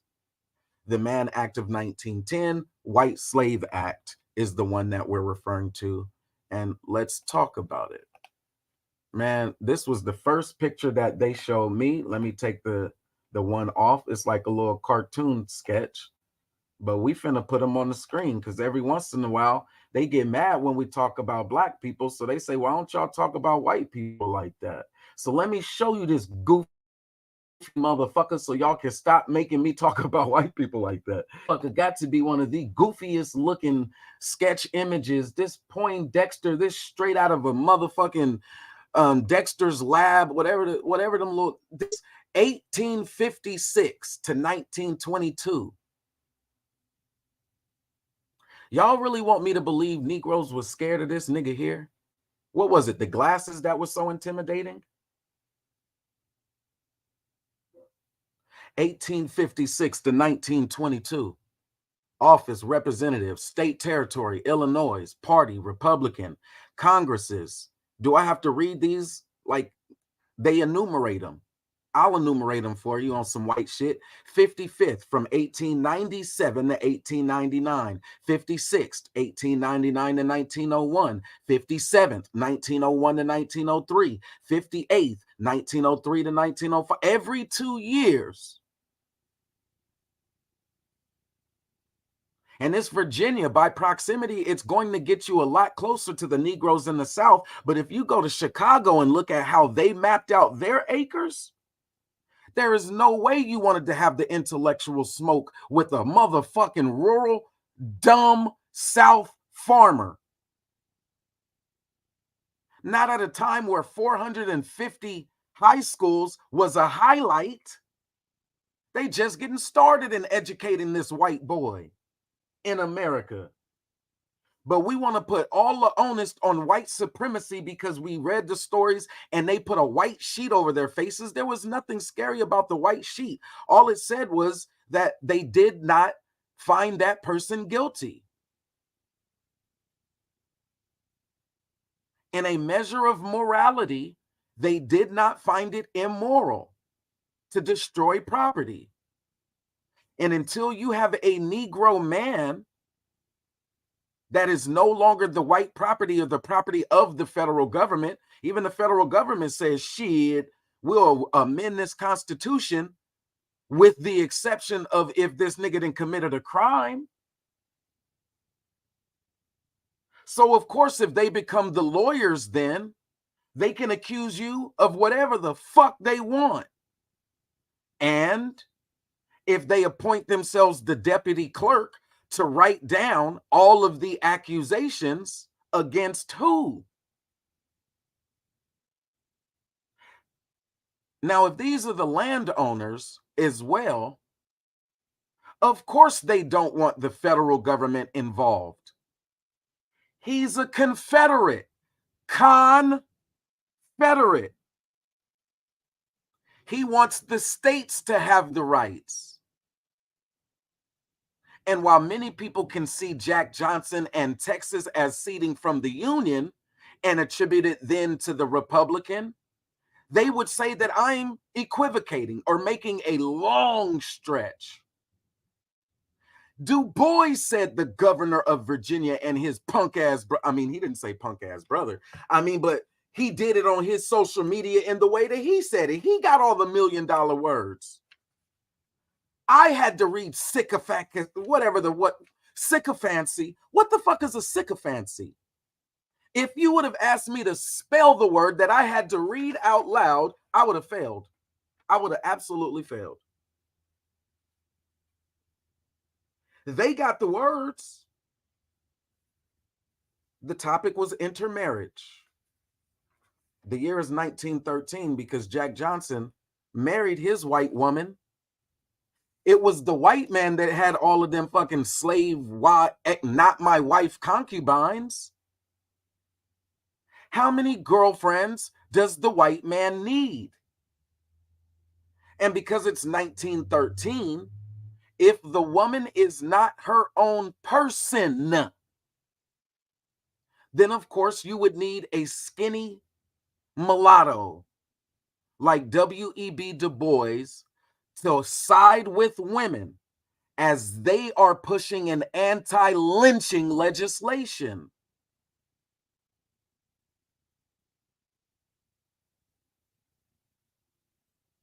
Let me ask you a question. Real talk. Why would men that don't like each other, who read the Bible and understand the difference between murder and killing, taking a life, why the fuck would they care about the word lynching?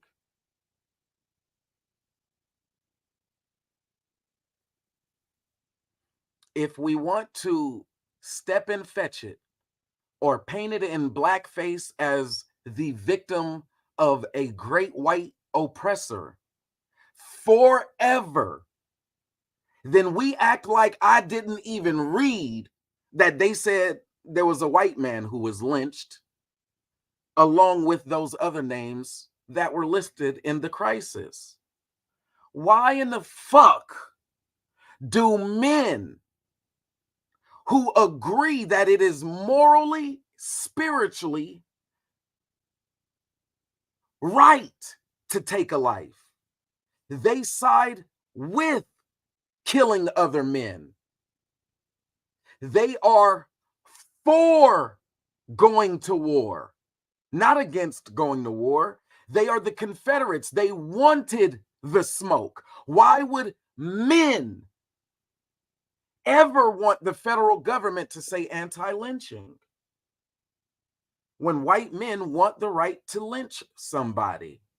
Just like white men wanted to see what would happen if a fucking breed from, I don't even know what the bull mastiff breed, the Carna, the big one, what would it look like on a Chihuahua body?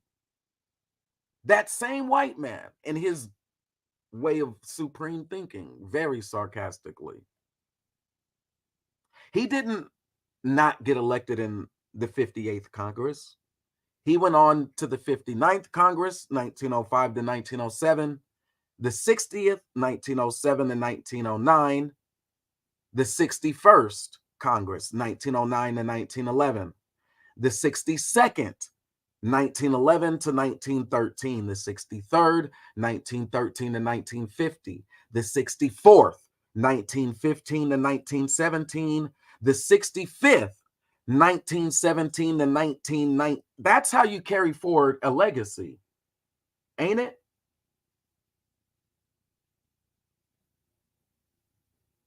And so Booker T. Washington saying, y'all trying to get that nigga out of Congress? For real? The House of Representatives will have so many seats, and you're Booker T. Washington in the 1900s telling black people what they should do to pull themselves up by the bootstraps, and Booker T. Washington is telling them that they need to own their own land.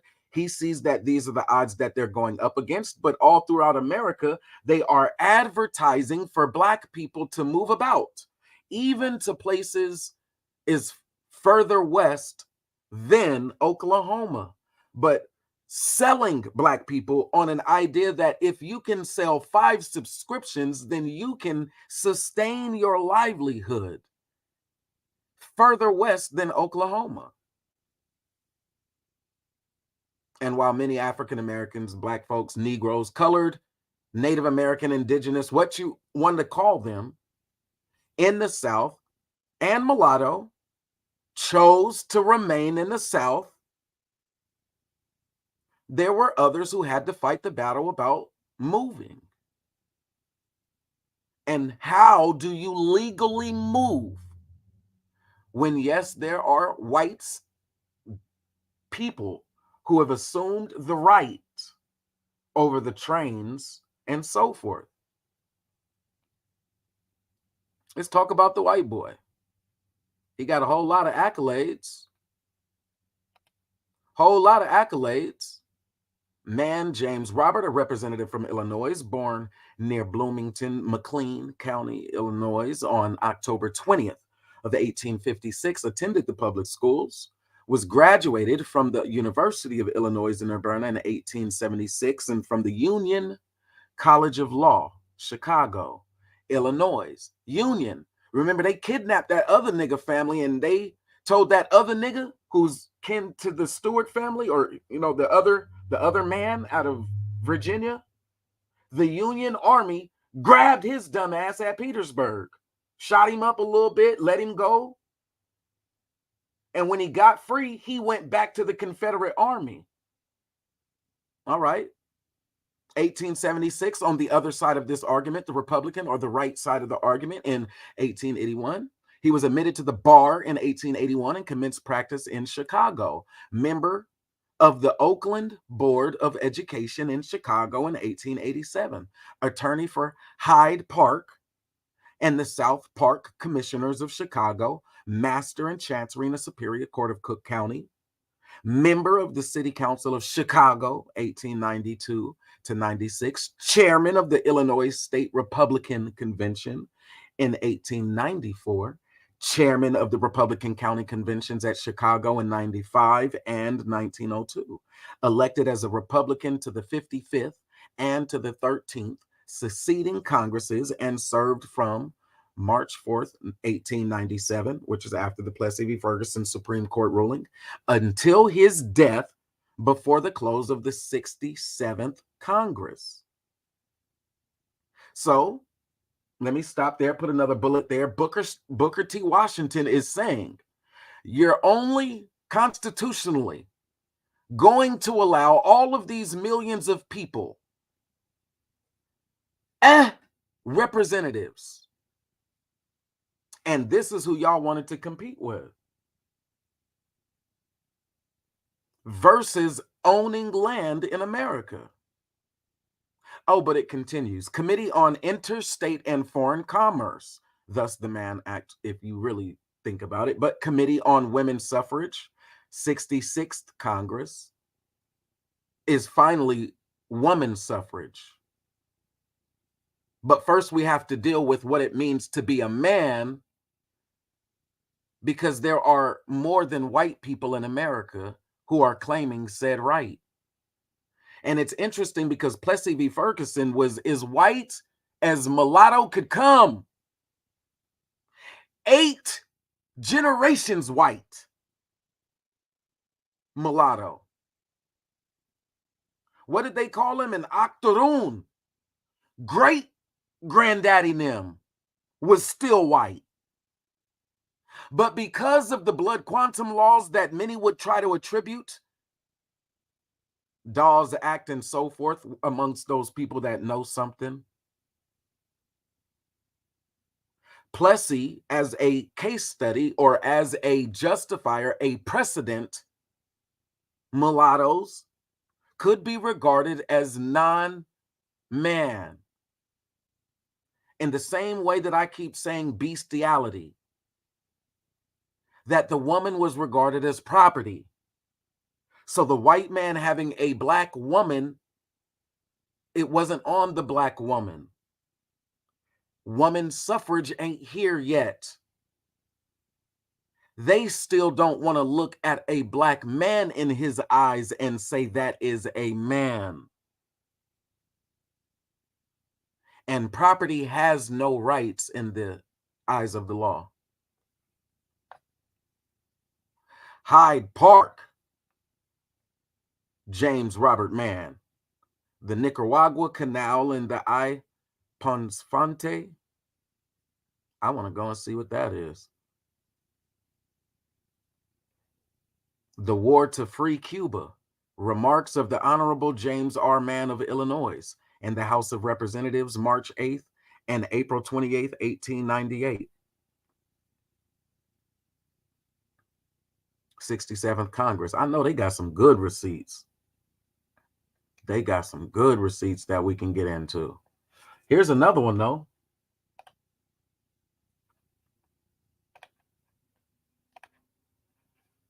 As we determine which of these man and their authorship, the Republican versus the Democrat, Virginia versus Chicago, which man was Du Bois referring to? The conviction of Jack Johnson is just the step and fetch it way of putting a black face on it.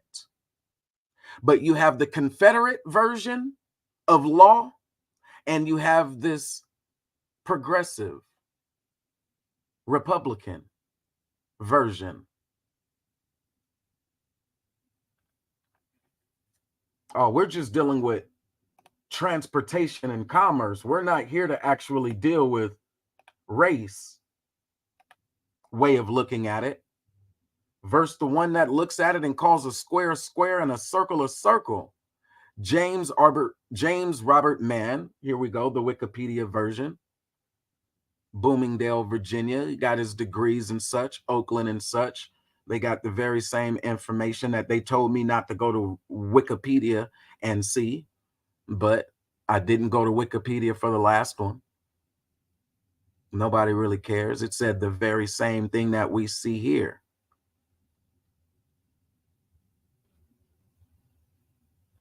We have this conversation amongst those who know something because when I say Plessy v. Ferguson and railroad cars and things of that nature, traveling, getting around, many people, I don't know, they would need the help. It's not a stretch for them to see the Supreme Court ruling against Plessy v. Ferguson and its relationship to the Mann Act. But because it could be a bit of a stretch, Plessy v. Ferguson,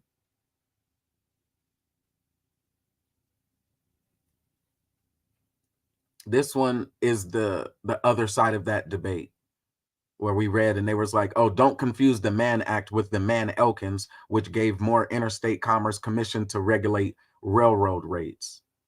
Plessy v. Ferguson is railroad shit.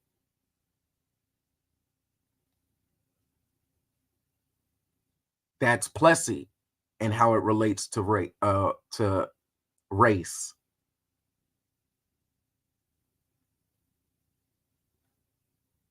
The Mann Act, White Slave Traffic Act, it says here on the Wikipedia, was a reaction to the white slavery issue and prohibited transportation of women between the states for purposes of prostitution.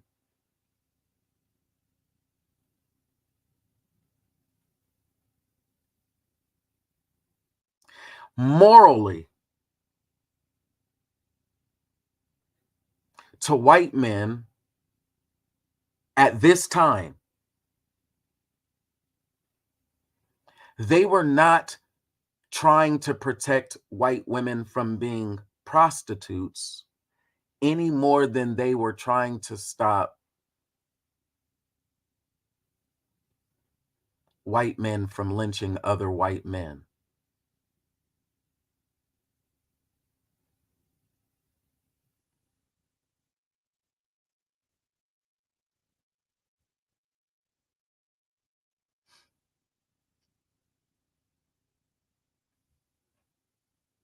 Damn, they went deep. He was considered to be a leader in the cause of amending the United States Constitution to grant suffrage to women. However, he was quoted as saying, they should have been at home where they belonged, referring to the women in the pageant. He was a leading opponent of the Harrison Narcotics Tax Act and prohibition, despite the popularity of such legislation amongst his fellow Midwestern progressives.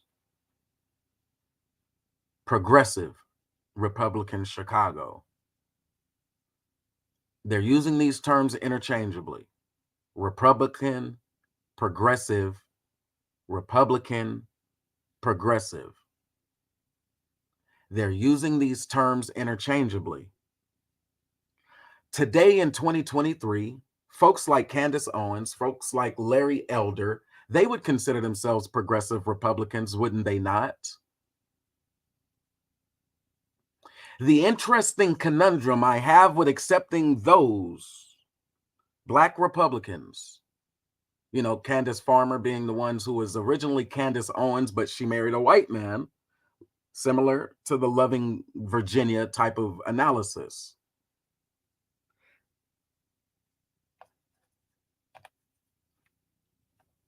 The rights that she would inherit would be, I guess, according to this Wikipedia, somewhat linked to the Mann Act. We understand it a little bit different because white men, before women's suffrage, had no problem claiming a Black woman like Candace Farmer. She could have been claimed by a white man, no problem. Could she claim him? No, he's man. She could only be the recipient of his offer. If she was at this time, 1910s, a time period nonetheless where she would allude with other Black Republicans today that this progressive era was better for the Black family than today, she would allude to this era as being better because she can have rights today. But her suffrage had not yet been manifest. This Mann Act that supported white men having white women, that's good. Marriage is good. Du Bois put it in the form of a question. Wouldn't you have rathered Jack Johnson be fully in love and marry that woman than for it to be considered white women as whores? And when he made that proposition, he juxtaposed it with the other argument that says, because we got 5 million Black women who are neither your whores nor your fucking property, but you seem to think that it's about the Black woman wanting to marry white men. Stupid. She would first have to be able to claim herself equal as man to be able to claim white man or Black man, Indian man, Native American man, Asian man, yellow man, brown man, blue man, poor man, soldier man.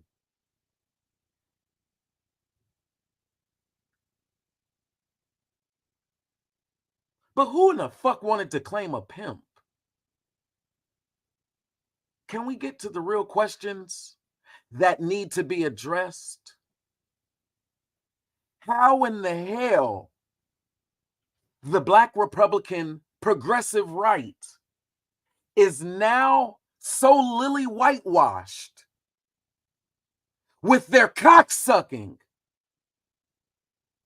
of white men, literally, figuratively, all of those words, figuratively, so whitewashed with it that she thinks Andrew Tatum is the one to be defended.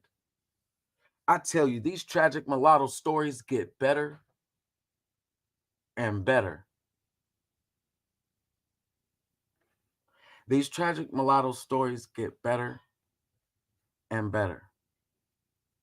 So as she would defend Andrew Tate, excuse me, not Andrew Tatum, I kind of put them both together because they all in that same boat for me, a sinking boat, nonetheless.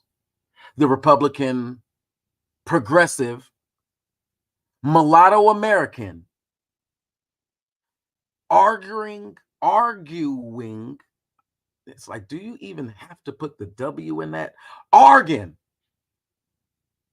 for the rights of the pimp, nigga.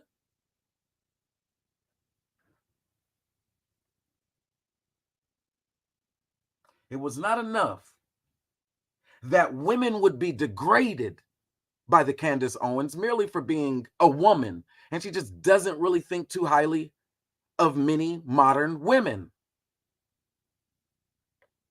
It's not enough to degrade the women, but to think more highly of the pimp.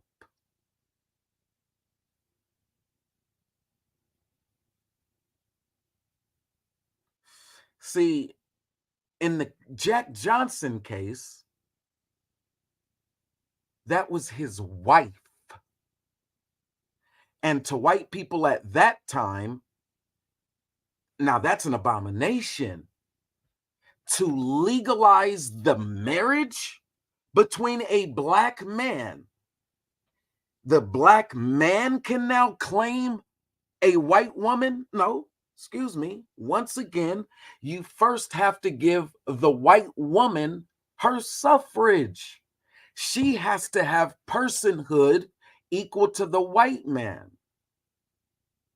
Other than that, you're trying to say the black man is a full man in America. I say go back to the people who were dealing with the argument. Dude born in 1857, he's the one who is not far removed from the 3/5 compromise on what it means to be a man in America.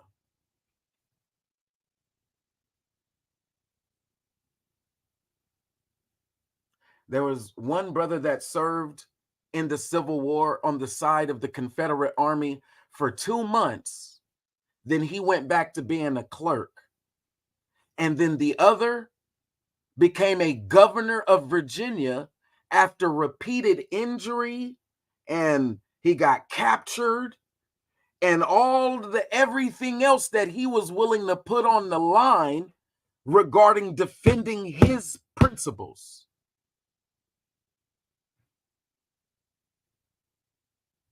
The Union Army, the Springfields, Chicago, funded in part by the Northern Philanthropy of Massachusetts Bay, Massachusetts Bay Colony and the Hudson Bay, versus being able to have a conversation, particularly only limited to the Virginia Bay Colony. If you can deal with the Hudson, then you can deal with Pan-Africanism. And if you can deal with Chicago politics versus Virginia politics, if you can deal with Louisiana politics versus Charleston, Low Country politics, then you can begin to have a conversation around the Black American experience, states' rights versus federal rights, Confederates versus everybody else. What does it mean to be Black in America? Hey, I'm just about done. We've done just about enough. Oh, his bitch ass brother. Why then would he have been going so hard on the brother?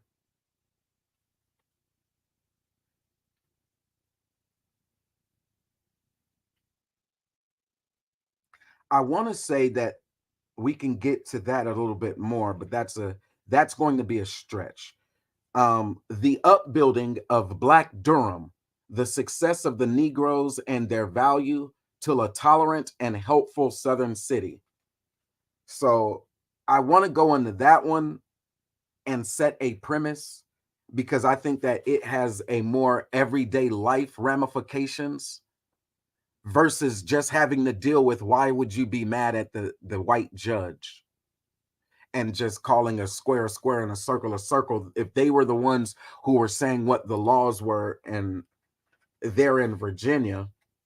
Black Durham and what impacted Black Durham would give us a hell of a lot more of the daily life than I think we could just get out of my assumptions here in 2023.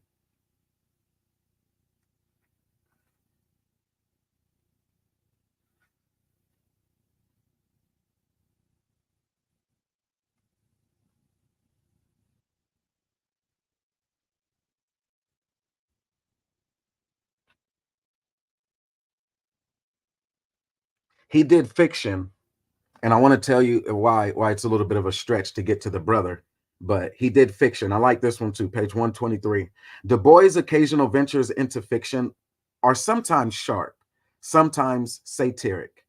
He narrates this short story from the point of view of an unconsciously unchristian white Georgian who wouldn't know Jesus if he met him face to face.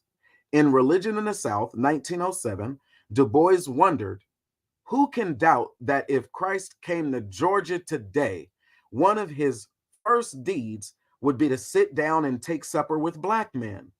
And who can doubt the outcome if he did? Du Bois revised the story in small stylistic details, not for the better in this editor's opinion, as Jesus Christ in Texas, in Dark Water, Voices from Within the Veil. He goes into a story about a colonel. And in that satire, I think it speaks more to the governorship. I did read that one, but I don't want to add it into this one. But he's a poet. They do a lot of poetry. Much of it is songs. He exercises creative license at many, many turns in this book. The evolution of the race problem, not just this book, but in his writings and such. He had a platform called The Crisis, which allowed other people to get in and elucidate, to talk they shit. This story's narrow-minded narrator, whose whiteness grants him the social right to take a patronizing attitude with the black train porter, has an authentic seeming voice. He really, when he was reconciling with the whiteness, he was seeing them in every way as a visitor, a rude house guest.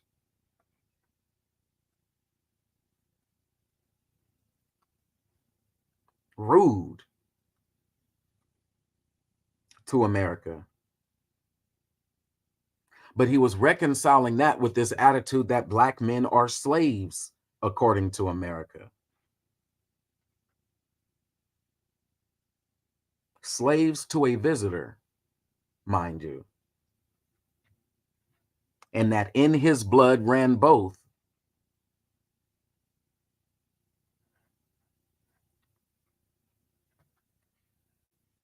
Jesus Christ in Georgia, that was 1911. Intermarriage is 1913. Right after intermarriage, 1913, he goes into socialism and the Negro problem. At this point in his life and career, the 45-year-old Du Bois was a theoretical sociologist, in large part because the sociologist movement in America had a poor record of including black workers in the unions. He scoffed at the sociologists' justifications for these exclusions. The essence of social democracy is that there shall be no excluded or exploited classes in the socialistic state, that there shall be no man or woman so poor, ignorant, or black as to not to count one. In this simply and a far-off ideal, or is it a possible program? I have come to believe that the test of any great movement towards social reform is the excluded class. Who is it that reform does not propose to benefit? One might divide those interested in socialism into two distinct camps. I'm on page 141, Socialism and the Negro Problem, 1913. On the one hand, those far-sighted thinkers who are seeking to determine from the facts of modern industrial organization just what the outcome is going to be. And on the other hand, those who just what the outcome, those who suffer from the present industrial situation and who are anxious that whatever the broad outcome may be, at any rate, the present suffering which they know so well shall be stopped. They had the words. I'm just trying to read them. It is this second class of social thinkers who are interested particularly in the Negro problem. They are saying that the plight of 10 million human beings in the United States, predominantly of the working class, is so evil that it calls for much attention in any program of future social reform. This paper, however, is addressed not to this class, but rather to the class of theoretical sociologists. And its thesis is, in the Negro problem as it presents itself in the United States, theoretical socialism of the 20th century meets a critical dilemma. There is no doubt as to the alternative presented. On the one hand, here are 90 million white people who, in their extraordinary development, present a peculiar field for the application of socialistic principles. When I read this, I'm going to go back and forth with me. He's telling them that that was the white people's way of doing things. They could name things a great republic all they want, but at heart, they are socialists. Very few white people rise to the top, own a hell of a lot of shit, and they enable other white people to benefit. Poor, dumb, ignorant, uneducated white people in the 1911s didn't know what unionization meant. Being a part of a union versus not being a part of a union. When they did, Socialist Party. All right, so let's keep going. But on the whole, these people are demanding today that just as under capitalistic organization, the Negro has been excluded, i.e. exploited class, so too any socialistic program shall also exclude the 10 million. Many socialists have acquiesced in this program. No recent convention of socialists has dared to face fairly the Negro problem and make a straightforward declaration that they regard Negroes as men in the same sense that other persons are. The utmost that the party has been able to do is not to rescind the declaration of the earlier convention, which said separate but equal, but not going to regard them as men. The facilities themselves must be separate but equal, but we will not regard those black men, melanated men, indigenous, Hebrew Israelite, whatever it is that they want to call them, men. So let alone women's suffrage. But they keep making it seem like it was the black woman who was choosing a white man, though the white man was the only one writing in the books that he was a man with the rights. All others need not apply. He says Jack Johnson we prefer because he applied for marriage, not to slut out some white woman. White men were notorious for slutting out Slavics and white women as white property. And in America, when they were writing the laws, the people becoming the lawyers and the judges about what it means to be a man, they had to write out the sexual exploitation of white women.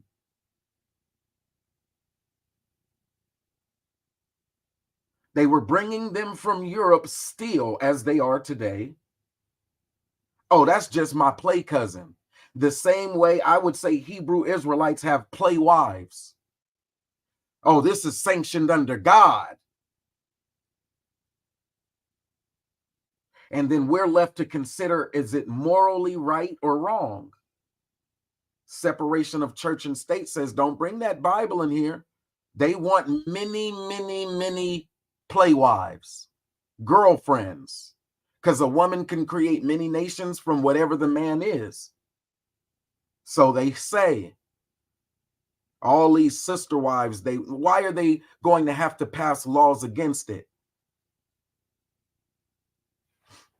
All right. Eventually, women and women's suffrage, I know they ain't going to like this shit, but I made the correlation. We're not going to like these tragic mulattoes as they resolve the issues of white men amongst themselves, because they are the ones who would breed a fucking Connie Corso with a little ass, I mean, how a pocket poodle. Can you imagine how sick and demented that would be for a, have you seen a Connie Corso sheep dog, 150-pound dog breeding with a dog that can weigh 4 pounds?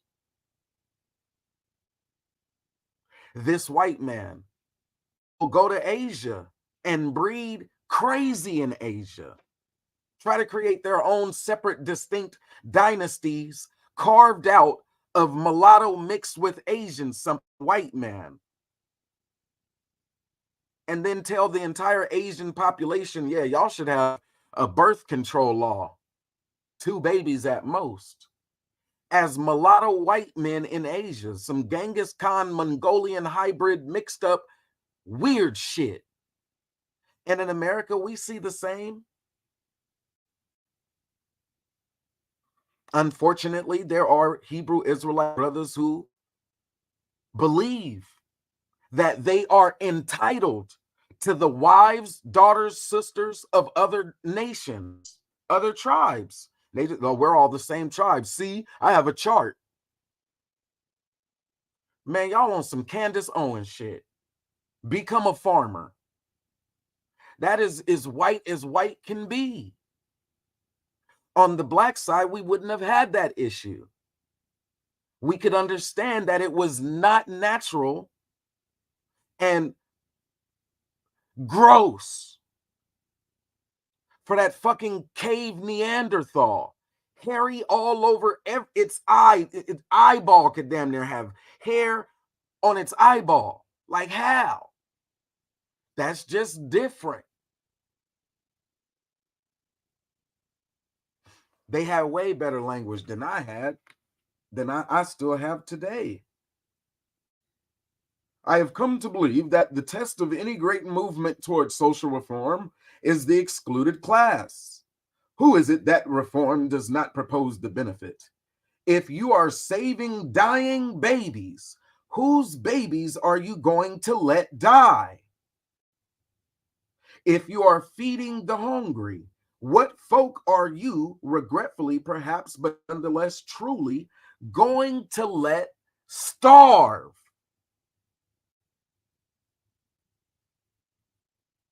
Talking about black folks. Oh, Martin Luther King Jr., he was fighting for integration because he wanted that white woman. I can't keep listening to that coming from a tragic mulatto.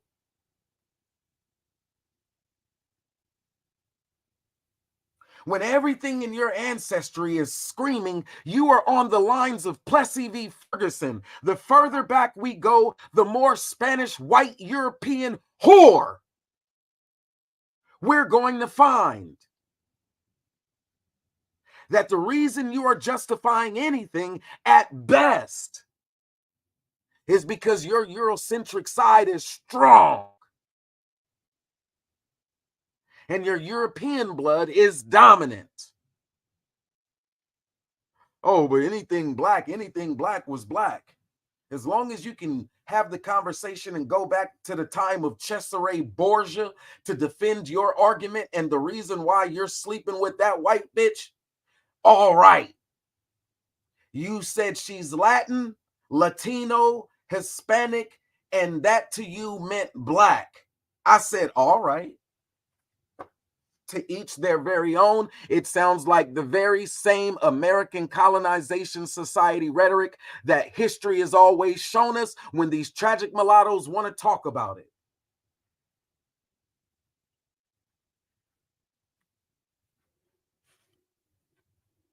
The Evolution of the Race Problem, 1909, talks about the 15th Amendment and so forth. Which was best, slavery or ignorant Negro voters? The answer is clear as day. Negro voters never did anything as bad as slavery.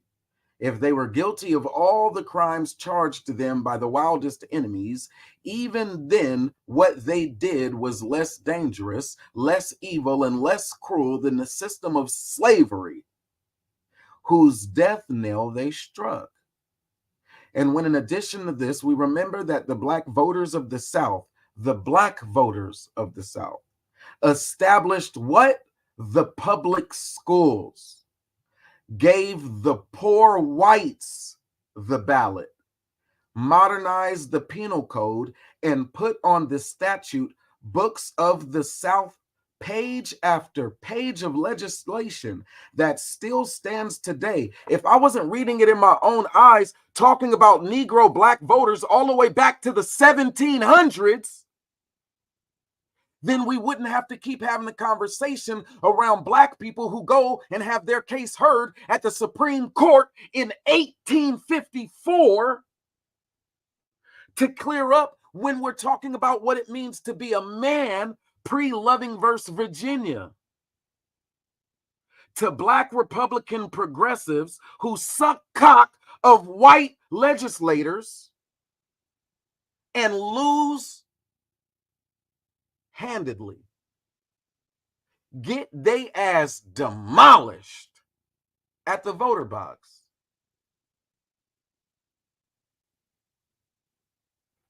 Now, being from the tribe of Long Winds, it was more than just being able to identify why the editor of W.E.B. Du Bois was confused. It seemed like the natural progression as we look at politeness in 1911, where we understand that the melanated people are showing an uncomfortable, nearly God level of patience and restraint, politeness in our regard towards white conquerors or white people who claim tens of thousands of acres. They want to claim rivers. They want to claim rocks. They want to claim trees that aren't even grown yet. That's mine. That is a God status level of politeness, to say the least, on how melanated people across the globe have dealt with white people in their demonic bag.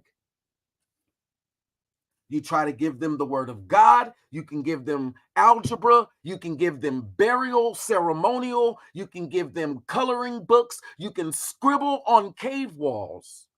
And there is no soul that I've read that has a good justification on how to civilize whiteness. I haven't found one yet. I continue to find just the threat. Here it is. White people are coming, written across history. White people come, fuck some shit up. Something happens to where it's catastrophic. Next society.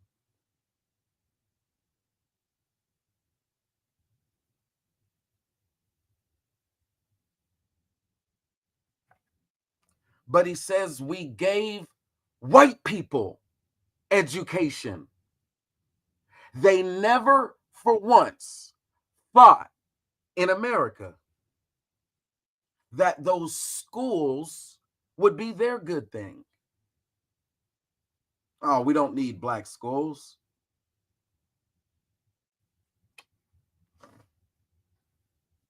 The agrarian farmer has no need for all of those fancy educated books. All them smart, uppity city Negroes who couldn't muster a hard day's labor. Nigga, America looks so good to some people, and then to others, it's like, what part of America do you think looks best? Is it the big city lights? Because that scares some simple country folk who all they needed was the Bible and a good word and they family, and they was good throughout the week, working as they worked, and they were good. They didn't need no fancy big city nothings. They'll beatbox your ass. They got people who can still play the drums if they want to sing a song and dance. They don't need an electric guitar. They don't need an electric amplifier. They don't need any of the Latimer Lewis designs that we saw in the Crisis. All of that wizardry and magic called electricity. They don't need all of that. Let me give y'all one more good nugget. It was on the screen earlier because we got receipts after receipts after receipts, but I just wonder if they caught that. I'm always talking about Latimer Lewis. Y'all see he wasn't just scribbling electricity and the light bulb, solving light. Let there be light, God status in America. But he was also drawing little black wizards with long white hair as a part of the Crisis publication. I can zoom it a little bit closer if we want to see that that's his name right there. Lewis Latimer. And while General Electric has made this significant advancement to so much of civilization because of Black folks, let's not forget that that's still light. It's just light. Light in America. Whoa, electricity. That's power. Yeah. Power that is now stretched across America that we say makes America so good. We're productive now. We have lights, we have electricity, we have power. That argument was about the trains earlier, though. And so, with the end of this, I believe that the argument stands. It is more aligned towards the governor of Virginia. Those were the people. The trafficking of human beings, that was white people's problem. Chicago politics and how they wanted to deal with white slave women who were being prostituted out by white men brought over from Europe or however that was, transported here in America. That's a deflection to me. That is the step and fetch it version of why they would justify trying to arrest a man for marrying his wife. And when we know that the Octoroon legacy goes back so far to include the Plessy v. Ferguson, that was just a Supreme Court case. But so many other Louisiana Purchase, Missouri Compromise related judicial matters. What does it mean to be a man matters? That I think that the evidence would lean more towards the Confederate man family, who also authored man type documents as legislature. The Confederate idea, Bible Belt, seems to err more along the lines of segregated spaces for blacks and whites. And what we would see later with the Supreme Court Justice Loving v. Virginia, that Virginia again steps forward and says, we are prosecuting a white man in this case for the transport of, similar to Jack Johnson, what would be the white man's wife.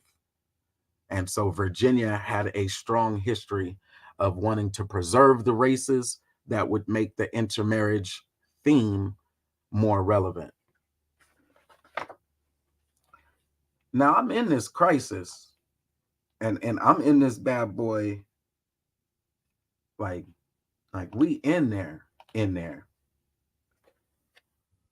Let's see.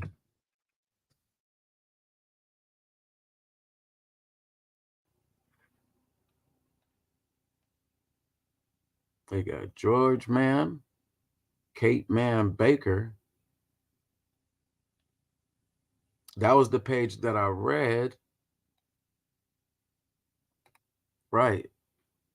I read it in the book itself. I read it here. And it is digitized. As we see, once I put the search F on the screen, I found it in the archives of the 1912. Once again, the Crisis, December 1912. But it's talking about issues that they would see for 20, I mean, not 2013, um, 1913. But in December, he marries the woman. So I read this earlier. I put it on the screen. We infinitely prefer the methods of Jack Johnson to those of his brother. In the book, he footnotes it right there. And I said that was interesting. Let me go on and have the conversation, do some research out loud, and see why he footnotes this line. Why is he questioning why W.E.B. Du Bois is talking shit? And then this is my logic. You're not just talking shit about the governor of Virginia by talking shit about the brother of Virginia. You're talking shit about the governor and the brother. We found out through our research that the brother was also one of those judges at the time, and we can say less. If we need to go even further into the laws that the family were enacting, we can do that as well. But that is a super deep dive. I'm willing to do it though. We infinitely prefer the methods of Jack Johnson to those of the brother of Governor Mann of Virginia. So what we did was then go and say, who the hell is that nigga?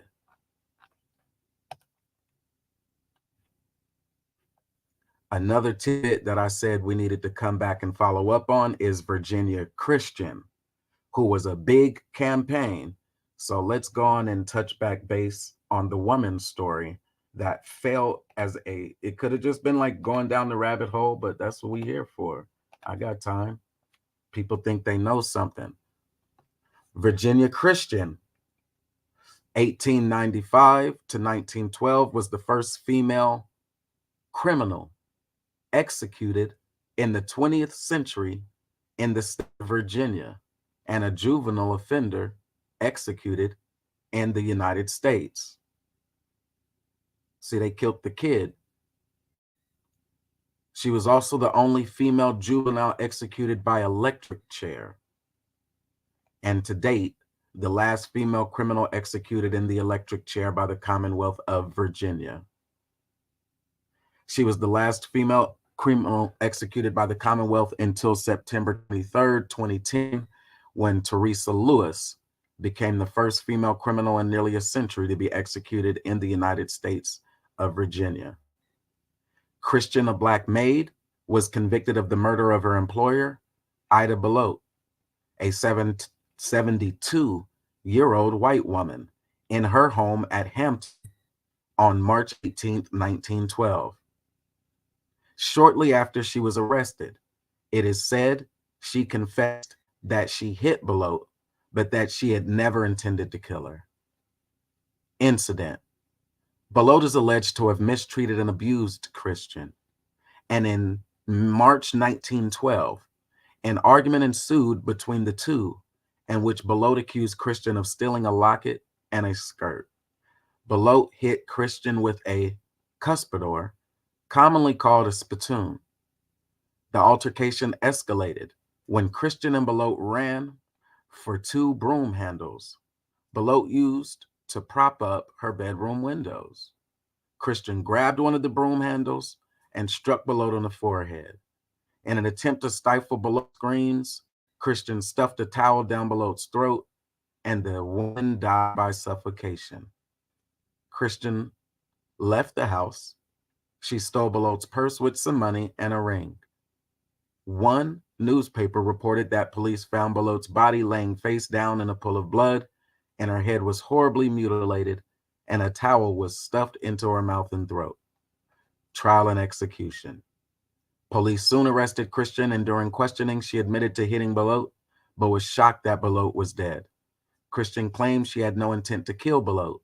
With a lynch mob looming in the background, an Elizabeth City County Court tried and convicted Christian for murder, and the trial judge sentenced her to death in the state's electric chair. One day after her 17th birthday, in August 1912, a short 5 months after the crime, Virginia authorities executed Christian at the state penitentiary in Richmond. Governor William Hodges man who was also a Confederate veteran declined to commute the death sentence despite a plea from Virginia's mother, Charlotte Christian, who wrote to him, "Dear Mr. or my dear Mr. Governor, please forgive me for bowing low to write you a few lines. I am the mother of Virginian Christian. I have been paralyzed for more than 3 years, and I could not and look after Jenny as I wants to. I know she done an awful weekend thing when she killed Miss Bloat, and I hear that the people at the penitentiary wants to kill her. But I is praying night and day on my knees to God that he will soften your heart so that she may spend the rest of her days in prison. Soften your heart to allow this kid, this little girl, to spend the rest of her days in prison, mind you. Again, if convicted of a crime, slavery is okay then.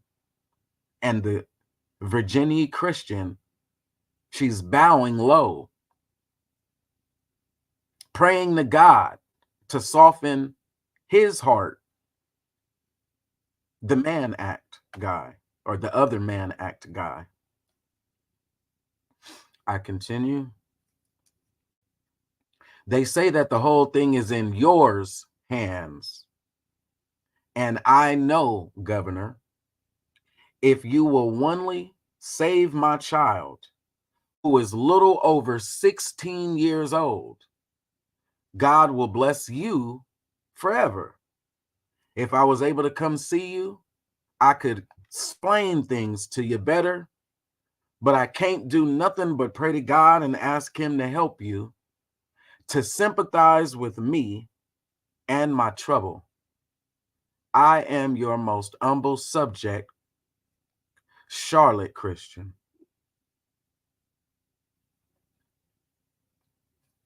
After the governor declined this request, Christian took her seat in the electric chair where she was electrocuted in the state prison in Richmond, Virginia. She was 17 years old.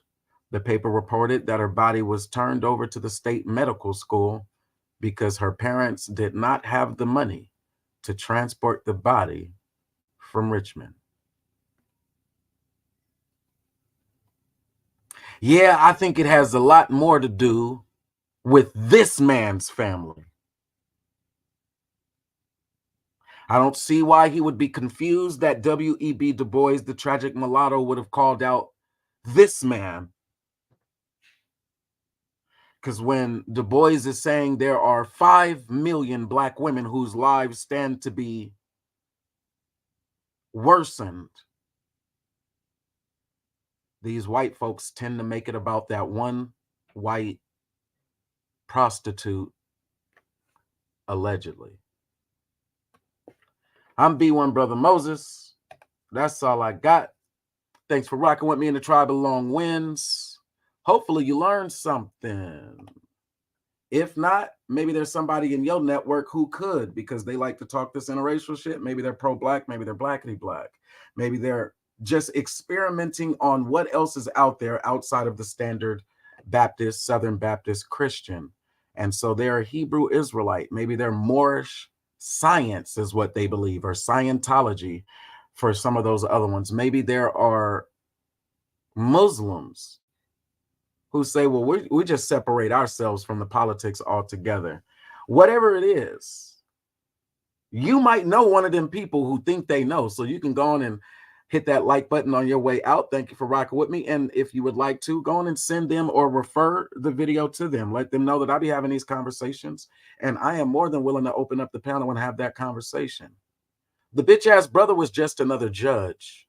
So yes, we can get deeper and nosier into why he would talk shit about the brother. But if he didn't pardon the woman, and we know that there was a track record of W.E.B. Du Bois working for women's suffrage, women being the ones who were working against lynching, right? So yeah, you didn't pardon the sister when she fought for her life to get out of that white woman's home. And come what may, we see what happened. We have a way of looking at politics and saying, should we be hands off or hands on? There are ways that just sharing information helps, but at times, just sharing information is not building any electorates. You're not building new electorates. You're not oversitting the general election. They have people who've been in their positions for years. It's about 75% white men. Not only do many of them go back to what we would say, oh, that's before the 60s, 1960s, or Loving v. Virginia. That's against like Martin Luther King Jr. in the first place. And they talk shit about Martin Luther King Jr. desiring a white woman while they come from intergenerational white men, and they ascribe to the same very notions that the laws would wrestle with around these mulatto looking black men, Hebrew Israelites or whatever they are, and how many wives, or how do you treat these other women? Is she a human woman that is counted as one? Or are you one of those people who want many and multiple, as if she's only, oh, I got 7 wives and shit? Nigga, you ain't David. And if that's the case, there are some women who do end up living in subsistence farming type agrarian societies, scared as hell to leave. And now they are the ones working some type of farm type life. Now, while there are some who are afraid of the big city, that is another stretch to end up on some cult.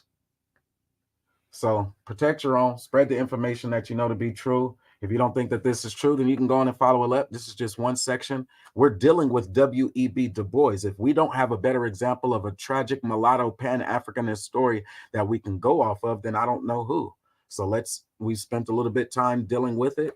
We deal with it from the King James or from the Stuart type of line, however you want to look at it, the Christian-based Bible.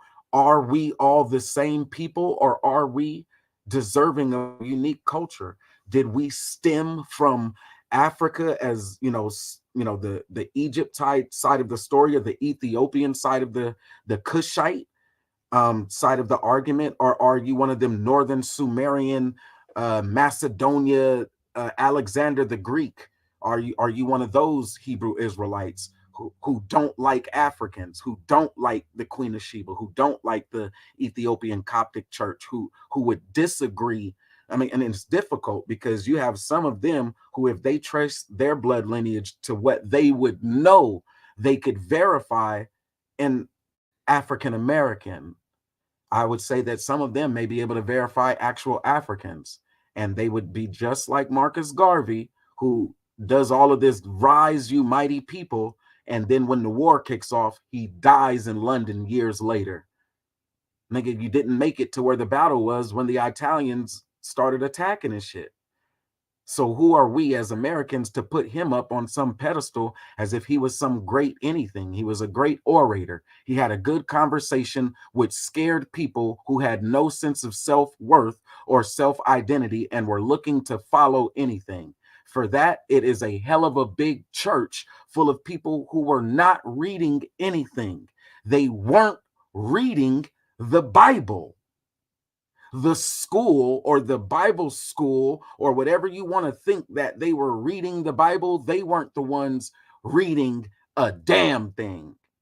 They didn't even have the black people built, the schools weren't there yet. They were learning what they could learn, but they weren't all reading no motherfucking Bible. And for those who are reading the Bible, yeah, we see what that's done. You have this big rift with the Bible Belt, where white people have never been able to exemplify the word of God. They love war. They love to kill. They will not allow children to be children. I mean, it took them years to finally go against child labor. It took them years to finally go against child, like, there's still places like Texas where they're like, nope, they are holding on to their rights as men to fuck children. They reserve their right to their dick and their bullets. And it's like the Bible will not help the soul of a wayward character that would breed a fucking Cane Corso and a fucking Chihuahua dog. Science won't help them. The time doesn't help them. Eventually, they kill each other enough, like the Civil War and not just the Confederates, which is what we were able to do with the Mann family. It goes deeper than the 1700s story of what do we do with these white people when they're ready to start killing each other. But the Civil War, when they were ready to kill each other again, Chicago and the Union in the North versus these Southern Confederates, the Mann family, and you pardon these stupid ass, dumb, uneducated white folks. And for what? They went back, they got their land, and today you still have black folks and indigenous Native Americans are the black folks arguing against reparations or federal reparations. It will never make sense to me, but again, there is a lot of backward shit. The federal reparations is still the only noted thing for the original sin. We did too much allowing these certain privileges and constitutional privileges to white people who how much time do they need to pass anti-lynching legislation? There's still 75% of our House and Senate. They still represent they're supposed to on paper represent America, but they cannot get past their dick and their guns. They used to have long ass guns that was damn near as long as my motherfucking bedroom. That was a sign of ultimate emasculization. And so they got the longest gun or the shortest gun, the bigger barrel, smaller barrel, intercontinental ballistic barrels, because they will always be inadequate and insufficient. The sun wants to kill them, and there is nothing that they can do when it's both the sun in a very biological sense and their own children that want to kill them. And as long as they are willing to whore out white women and whore out white children, what the fuck were we ever asking of white men? No, they were trying to form constitutions for fair and just behavior, white man to white man. And even once they realized that Plessy in 1896 was damn near 16 generations of white man, they said, but that little bit of black blood or other blood means that if we want full, we have to give the white man his rights. They denied that nigga his octoroon, all of his whiteness, all of his dads, his granddads, and so forth. They denied that nigga that shit. Said that little bit of blood makes you nigga. We keep going back, we are going to find the nigga. And so they held that shit against Plessy versus Plessy. And likewise, that Louisiana story, that Piedmont story, that Rockefeller or that Chase, that Morgan Stanley or the Bank of America story is still entrenched in the psyches of the politicians today, as they think they understand what it means to be a progressive Republican versus a conservative Republican. And then let alone they think that Democratic means something like there's a face or a culture like black woman is more democratic, as if they know what that even means. And so hopefully having a conversation around the very era where they were justifying white suffrage and then using James Robert Mann, who they say was instrumental in making women's suffrage in American reality. They can stop thinking that we make the stretch when we say, nah, y'all are the ones who think that the Mann Act, talking about white women and sex trafficking as white slaves, y'all attribute that to Jack Johnson as the bigger ordeal. Rather than making it about Jack Johnson, you should really understand Virginia and what was happening, not just Loving v. Virginia Christian, the grandmother that was trying to write to them about the child that was killed, and how it has always been. And for us, we have the conversation among black folks. We can only assume so much when we look at a black person or a melanated person. We can't ultimately assume their level of intelligence. So let me shout out once again Taz Exclusives, the GOAT, and also Big Chief Top Cats for their part in helping this research come together.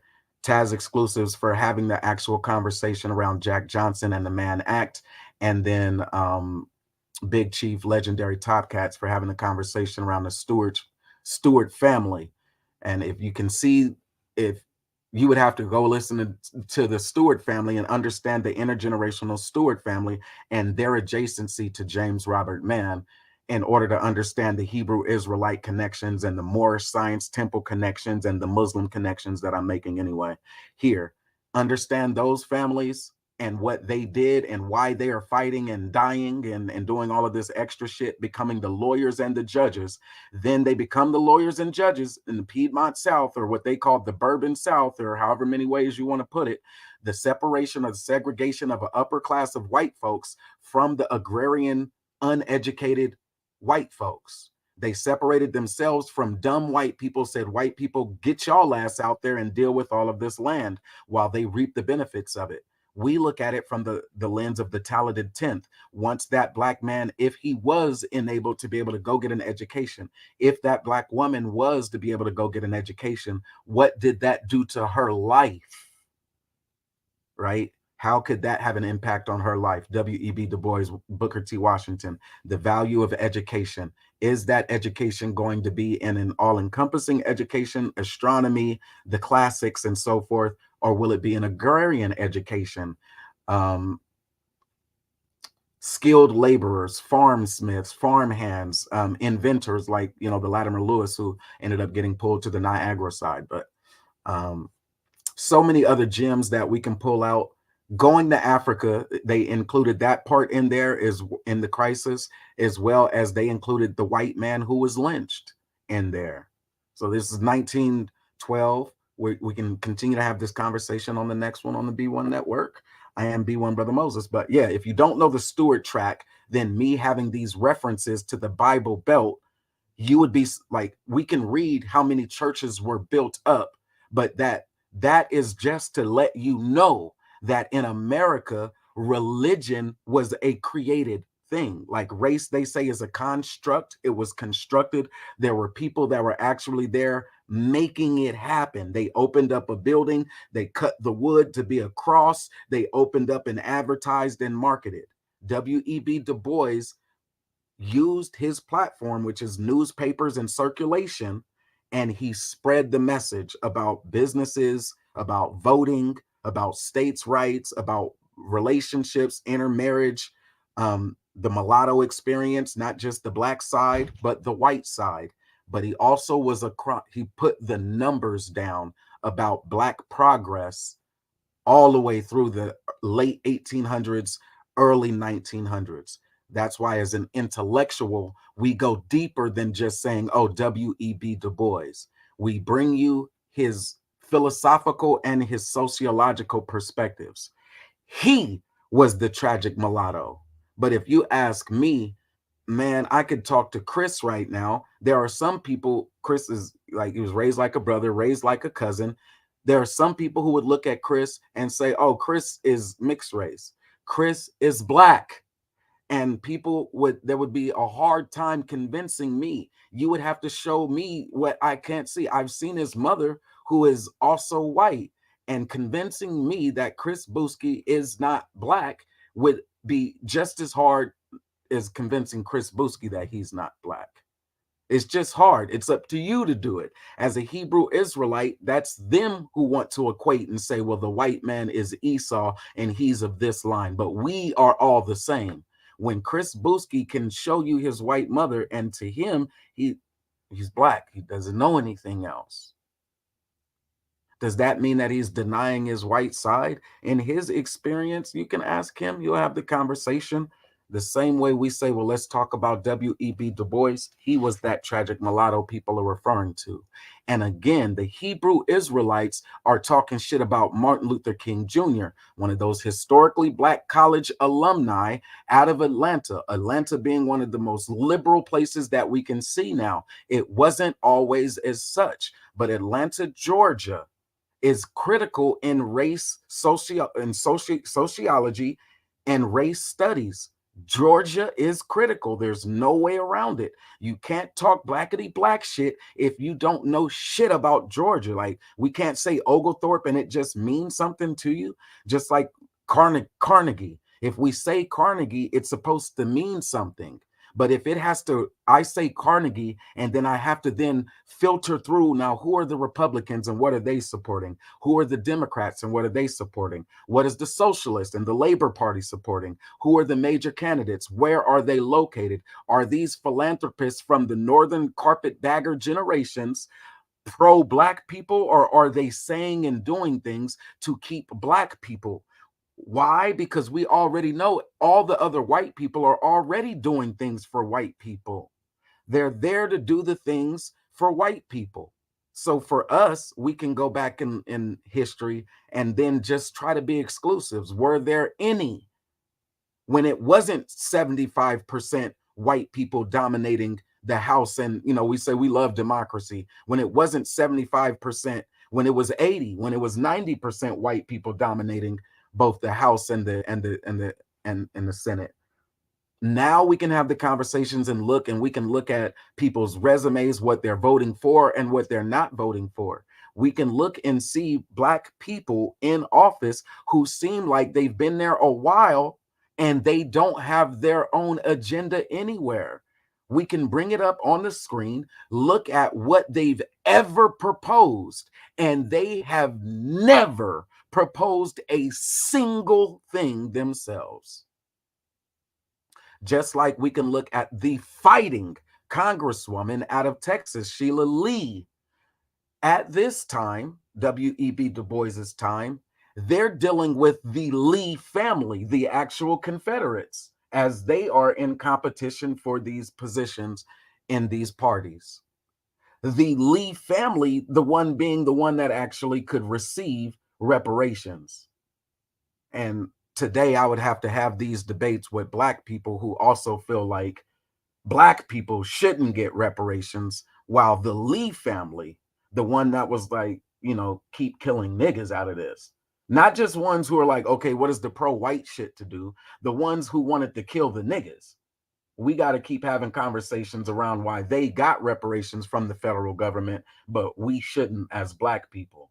And as black people, just like they're tracing their family by name, if we can trace our ancestors back to the same time and see that these visitors, Asiatic visitors, Germanic European visitors, Jewish as so titled, visitors to America could claim reparations in America from the federal government of America, out of the federal treasury of America, but black people in America, Native American Indians, indigenous, we can't. We sound stupid when we say it.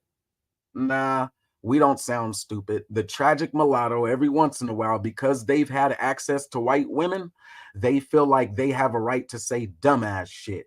And when I say white women, for them, if she's a spicy Latina, and no, you can look at their leadership, not their top leadership, but some of them, and start to see where they are more accepting of the spicy Latino European.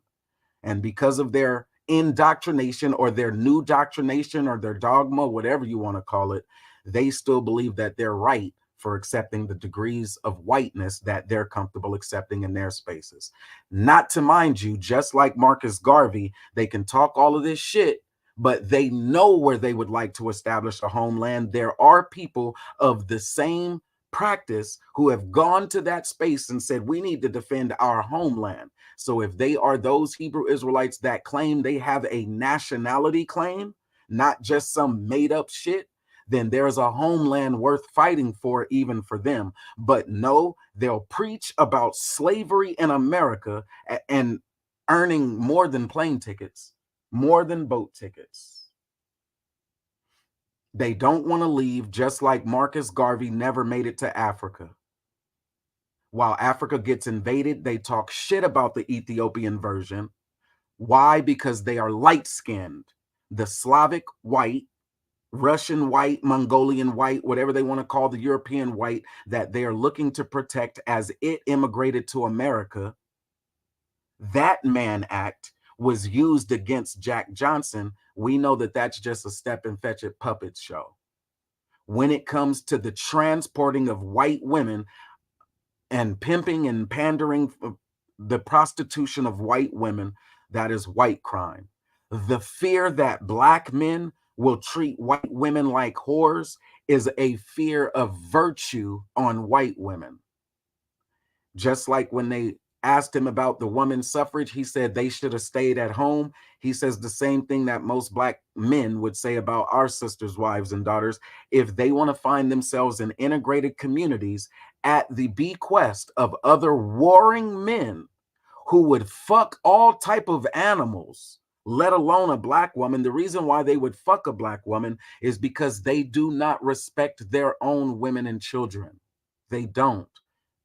They have to have laws that tell them, and then they're still getting locked up in enormous rates when they do finally allow it to go through. When they become the lawyer and the judge, district attorney, prosecutor, and all of that, and the police, yeah, it's going to be weird what they allow to get prosecuted in America. But as the principles start to make themselves more plain, the protection of the woman and her child as persons in America, as those principles continue to challenge the very soulless character of white men who are still saying no to anti-lynching, who are still very approving of children being married. They're still very approving of that pedophilic shit. They're still very approving of these hybrid animal breeding farms that they keep doing. And the same way that W.E.B. Du Bois and they had to bring that to the attention of the intellectuals, we owe it to our next generation to continue to be vigilant around their breeding. They would breed a real bull with a bull mastiff dog. I mean, the cow and the dog. They want to see them hump and they want to see what happens. They want to see a dog with a bull head on it. They would want to see a horse with fucking chihuahua legs. I will never understand how weird these white people get, but because they are the ones that are in the positions of power, it is going to be all the more necessary to defend the other human, women, and then children and their right to education in America.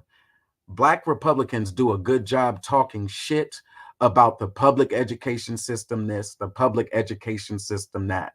You just remember when we're dealing with those Black Republicans, we had to educate the white people in the first place. So these Black Republicans who keep saying that the education system is to blame, they're only doing what those Black Republicans have been educated just enough to do, which is stay on the surface.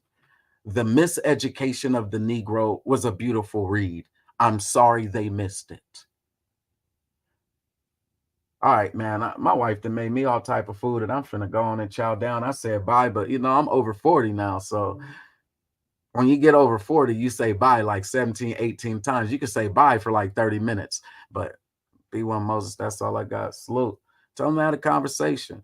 We could talk about it, but we want to see receipts. We can see how many schools they put up even then. If they're not going to say we have 10,000 schools up and they have addresses and shit, don't nobody want to hear it. Everybody's enumerated. Nigga, that's the way it is. Churches, the number of churches, how many people follow you in your belief system. Other than that, it's going to be hard to move the narrative about the Hebrew Israelites away from cult and into legitimacy. What are your success stories? And it can't be the fact that you had multiple wives, because I'm seeing that failure story resonate so many spaces of unprotected women, like the real housewives of Hebrew Israelites. You can fail anywhere. If you're going to fail, why is it Why is failing with a Hebrew Israelite man a better option than failing with a more scientific, one of those other Yamasi tribe, other men? Is They want to run from the conversation around human fucking trafficking, and we don't let them. And that's why the debate hurts. You can marry one woman at a time. You want multiple marriages and you want to make it the word of God. The Bible stands against it, which is why they say they're against the state. But what armed conflict have the Hebrew Israelites engaged in America? Other than that, they just do a lot of yelling. And today they want to do social media. If it's about classes, that is for education. So you're not against Martin Luther King Jr. You're not against nonviolent. You don't think that any of that shit. And the woman, Christian Virginia, she died going upside the heads of her white oppressor. I don't see these niggas doing it. They're eliciting the moral and whatever it is support of black men who failed at something, were incarcerated at something. So you have access to criminals. And if you're going to improve on the lot of your access to criminals and not allow them to be violent against who you would consider your real enemy or oppressor, you're telling them not to be violent. What makes your movement better than Martin Luther King Jr.'s? Hebrew Israelites, I need to know. How are you not a nonviolent movement? How are you not passive? How are you not submitted?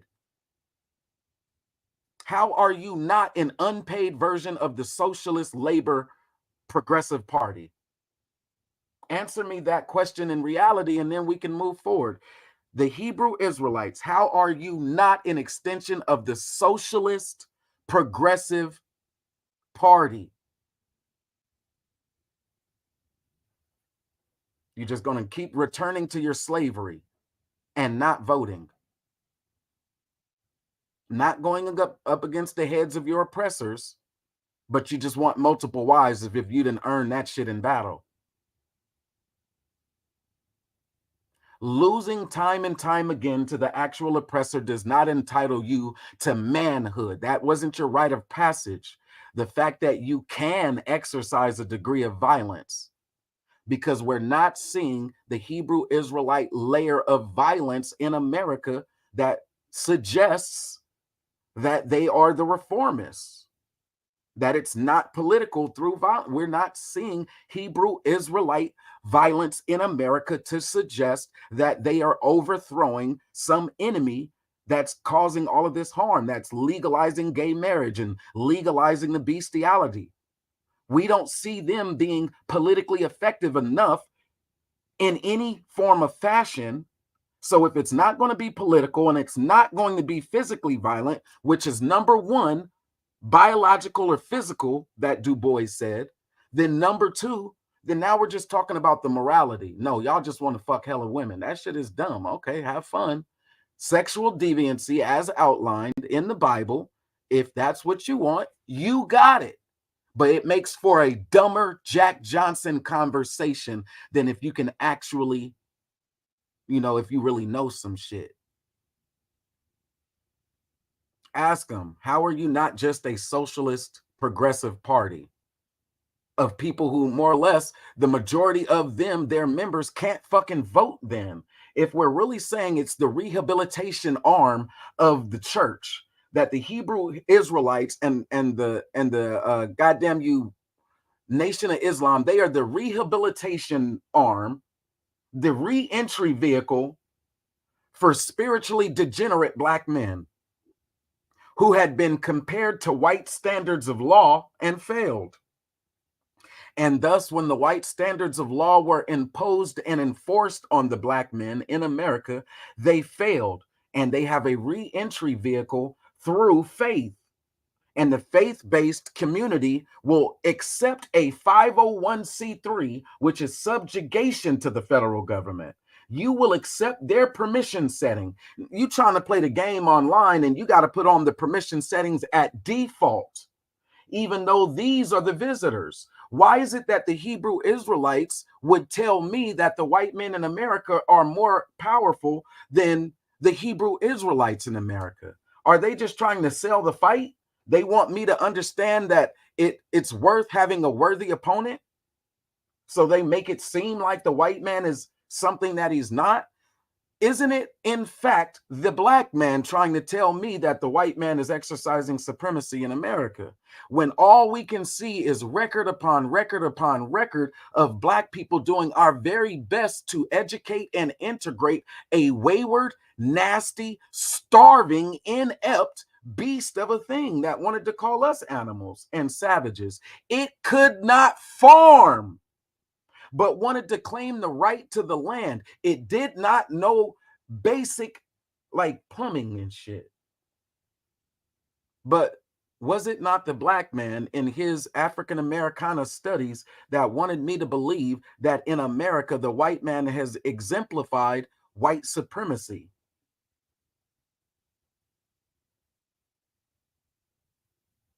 I think that shit is in reverse.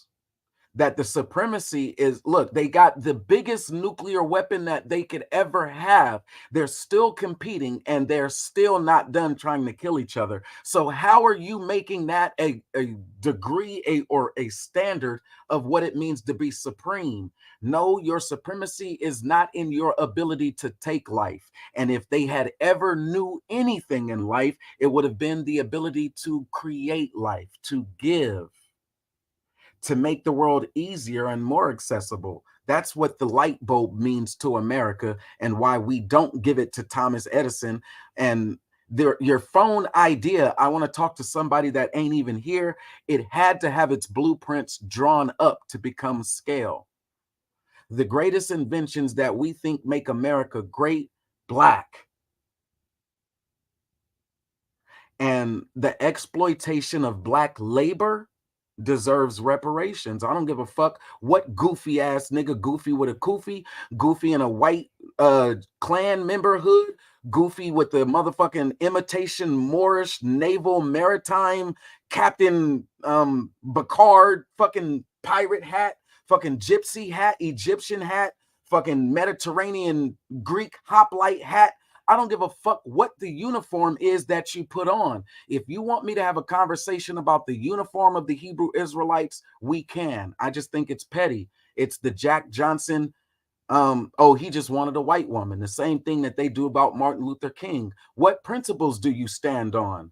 And how long is a warm man going to be able to stand on the principles of peace without becoming unhinged? How long can a warrior who's only groomed and prepped to go into a death situation, and his best accomplishment in life is surviving a death-based scenario? Your ability to survive physical violence is the only attribute that they want to give you. Is your ability to be violent. No, the non-violent and the patience and the ability to withstand whatever degree of bullshit somebody else is doing, that is strong. Why the fuck do they not like Martin Luther King Jr.? When they want to stop talking shit about Martin Luther King Jr., I'll stop talking shit about them. They love white Mediterranean women. That's why they love Captain Kataza. That's why they accept him without being able to accept the African. That's why they would look at their leader's face and see all the African features they need to see and agree with. And rather than go off of ancestry or DNA, they'd rather just believe that that nigga is 0% African. The Hebrew Israelites in America, they would look at their leadership and see all of these healthy black men, and they would say that none of those men have any black ancestry. And we're supposed to believe that they are not black, they are not African at all. And if you keep listening to those light-skinned Hebrew Israelites, they're slowly walking the rest of that community towards the north, Sumeria, white people, Caucasoid Mountains, the Macedonian conflicts. They're going towards a theology that says Cain and Abel, but you really don't need to know about Abel, right? But Canaanites were white. That's where they're going, and they'll eventually get there while they're not saying it outright. Because if they say it outright, they have to look in the mirror and say, well, I'm just a light-skinned black man because I'm Puerto Rican. Okay. Keep believing what you want as they give themselves permission to have as many wives as they want in America. But understand that as the federal government is inclined, you can't be both. Are you going to be the recipient of the federal campaign dollars of the federal government's money and not be that? Or are you going to keep accepting the good graces of the federal government and be that? Are you going to be the enemy of the American government and these white people are the demons and all of that? Or do you understand that even in the ancestry of your 10,000 strong captain leadership, people who fought spiritual or intellectual battles, not the Civil War, they're not going out killing 300 white people in a day. And then if they survive, they might get 40 acres. They didn't get no 40 acres and a mule. They might have access to a home loan. No, they're not fighting the battles for the American government. I don't believe that they actually believe the American government is their born enemy, let alone the federal government at that. I think that they've aligned themselves as close as they would like to align to continue to be irrelevant. That once they push towards anything of actual relevance and declare it, then we'll see where they're really at. And so it's really no smoke. We are not all Hebrew Israelite. The 12 tribe shit was made up. People are owed their distinct cultural and ethnic heritage. And to evangelize people under one dogma that we are what the Father is, just because that allows you to keep breeding as you want, is the reason why places like Virginia would have to stand on a principle. Are you going to protect the virgin or the virginity of little girls? Or are you under one of those schools that do not believe in the protection of the woman, let alone the rest of the damn kids that she may or may not have? And if they don't believe in the protection of the woman and they're not fighting the other man, then what the fuck do they got a problem with Martin Luther King Jr. for? They keep talking shit about my intellectual big brother as if they're standing on a principle. What is your principle? What is the actual economic impact of staying in a capitalist, demonic, satanic space? Why are you still encouraging people to exist in the belly of the beast and to go back to slavery? Go to slavery. Go to your slavery. Just go to your slavery. Why would that be the actual principle? Why? Because they stand on Northern Sumerian white people, whitewashed. It's not a debate. It's not actual smoke. When they look up and see their leaders, they can identify a black man in him. So they would rightfully be in their rightful place. They would, if they accepted DNA. So of course they're going to keep throwing out DNA. Or I'm not talking about DNA. Well, that's why I said, well, let's talk about the man family and what it means to be man. The Jack Johnson from the active. When we look at the man and the two men who are writing MANN, who were writing the legislature at the 1911 time, there was the Chicago Republican, that agenda, and then there's this Democrat. You got these Confederates who are willing to kill all you niggas as long as you niggas could exist in a lower status. And then when you look at this Africanized story of not accepting the Africans or being able to accept Africans then as being less than, who is going to tell you that the Africans would deserve to be less than or treated less than even here in America? Who would say they give a flying fuck about the Africans in Africa? That sounds like some Hebrew Israelite shit. They the ones who say they don't like the Africans, right? Am I lying? Am I adding the wrong shit where it's not supposed to be? Aren't they the ones who would be opposed to the Pan-African, African romanticism, African paradigm? While at the same time looking at their leadership, DNA-wise, their leadership has African in it that they would say they don't want to disavow. And also in their leadership, those who really want to push this, I don't like Africa, this black, you do black shit, I don't like Africa, They are the same ones who have accepted the whiteness. Now let them deal with it. That's the debate. Political, social, no. Or go back in the Bible and just keep believing that the scriptures mean as they are preaching. Just go get another sermon. Ask them about their principles. The protection of the woman. Is she a full woman?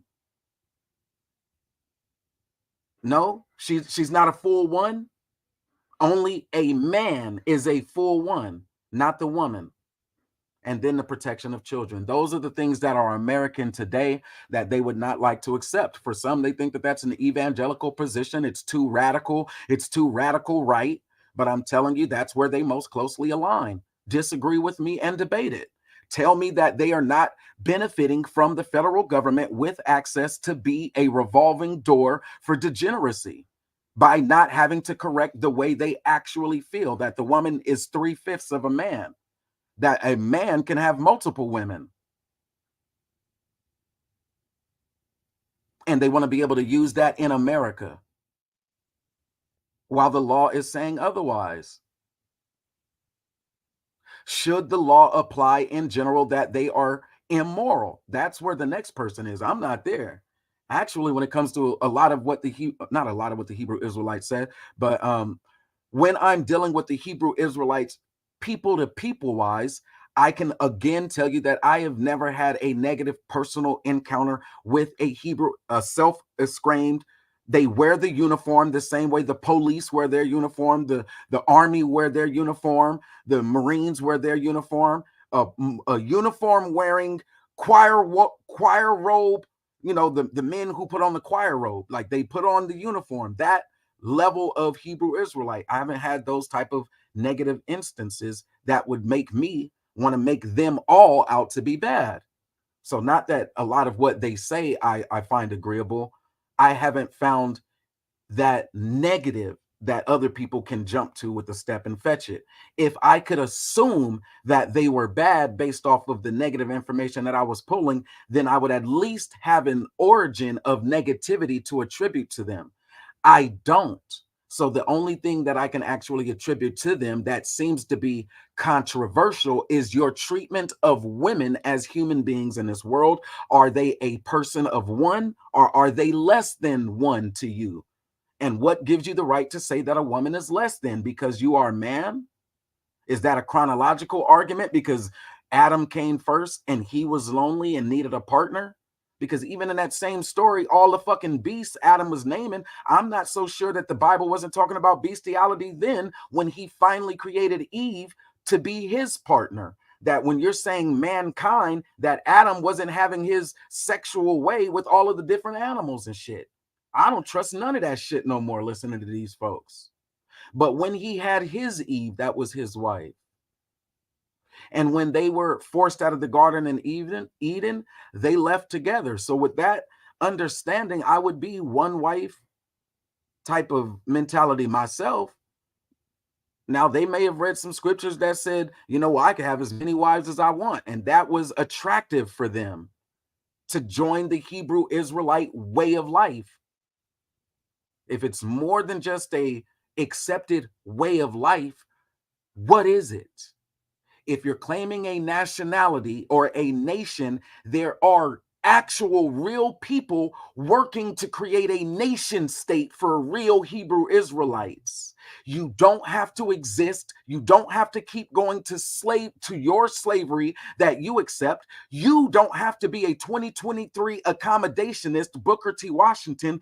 You don't have to be a mulatto race mixer or whatever. You don't have to be that dude like Martin Luther King Jr., who they're saying was bad for wanting to be with a white woman, if that's what their claim is. I just want them to stop talking shit about Martin Luther King Jr. and lay down their premise of what they actually are. Are they a religion? Because it sounds like they're calling the Jewish people a so-called religion. The so-called Jew.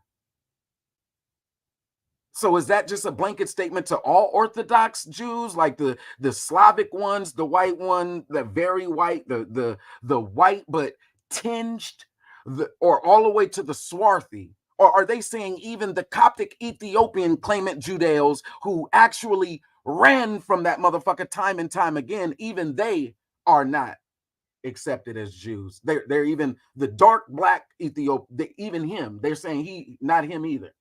So while they're claiming some shit, we know with the internet that we have today, we can track down the leaders of the Hebrew Israelite and when they became believers.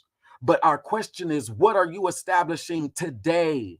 You're not anti-government. You're not anti-American. You're not anti-federal government. You're not anti-Asian American. You're not anti-shit. You're on the corner in a uniform that other people would say there's some better uniforms. Now, I done seen some ones where they throw that shit together and it really looks like something.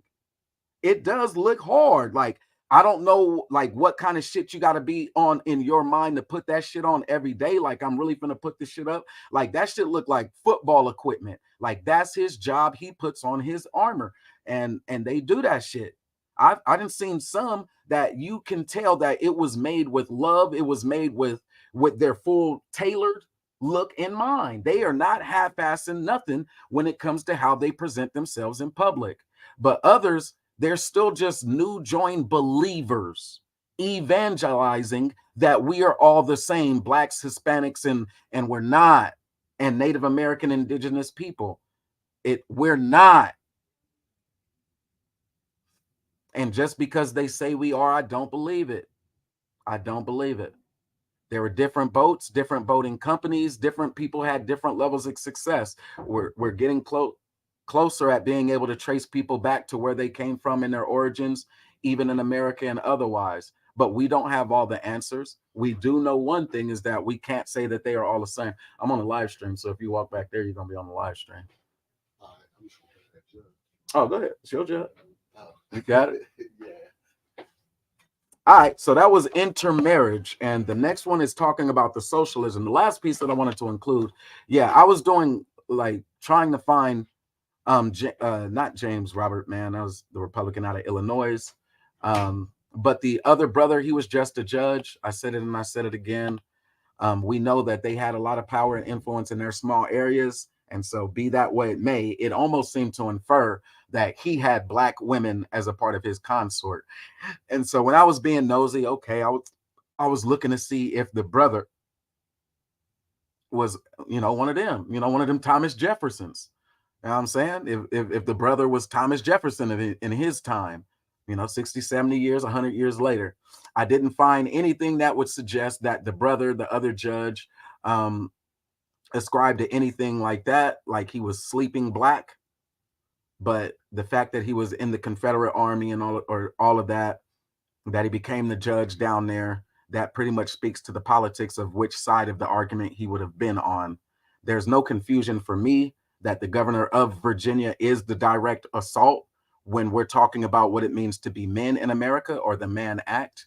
That if we keep it about the prostitution of white women as they were being trafficked, that was just an excuse trying to be used against Jack Johnson.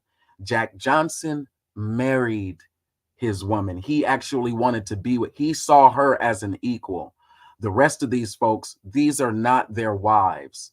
They just have multiple girlfriends for a little period of time, and then that shit is weak. And so in America, we will deal with it in the form of legal and law. And for a man to have multiple girlfriends, I don't give a fuck. The issue is, are those your wives? Is that moral or is that immoral? Based on your book, you can have as many wives as you want, as they want to say. But based on the American law and these statutes and commandments, which you're not being an enemy of America, you're not. You said go to your slavery. You didn't say fight the government. You didn't say pick up your arms and get one of them long ass muskets in the Springfield bolt action. You're not claiming to do that. So are you just another school? And if you're just another school, then you can have a budget and all of that other shit. It should be no problem being able to account for the growth in your membership. If your membership is not a threat to America, then accounting for the growth in your membership has no play. I mean, it's easy work. That's just keeping good record. Oh, we grew 25%. We know that in, Phoenix, we have this. In Houston, we have this. Florida, we have this. South Carolina or North Carolina, Lafayette, or wherever they're going. Atlanta, they have the schools that are open up. They know how many schools they have the same way they did in the crisis. Rather than waiting for the white society to create a school for you to open, they know when their members are opening schools. Likewise, they should know when their members are opening up different businesses and different business ventures. They should support each other the same way the crisis did. But what they shouldn't do is try to make Martin Luther King Jr., who was the recipient of all of that railroad money as a school, he attended Morehouse College and graduated when he was a kid. Why do they want to villainize Martin Luther King Jr., the educated kid, for liking a white person? Y'all are the motherfuckers who are resolving your black and white issues on an international human trafficking level, not Americans. Ours, we do have laws, statutes, and commandments that we would like to see the white people take even more of a serious attitude around in many cases, like the number 16 in places like Texas. Texas would still rather cede from the federal government or the union and rather than give up some of their state rights to determine. And for those very reasons, we have to ask those folks, what principles are you actually standing on? The protection of the women and the children, or no? Amongst men, if y'all ain't killing each other, then there's no reason to talk about the Second Amendment and forming militias and shit. Y'all ain't trying to bear arms because you're not trying to kill no motherfucking body. So, yes, you should have the conversation around whether or not you are political or non-political. Christian, you're just a church, or are you one of those schools? And then we'll walk you back into this Carter G. Woodson miseducation of the Negro. What is it that you feel is the most important curricula for the modern student to have?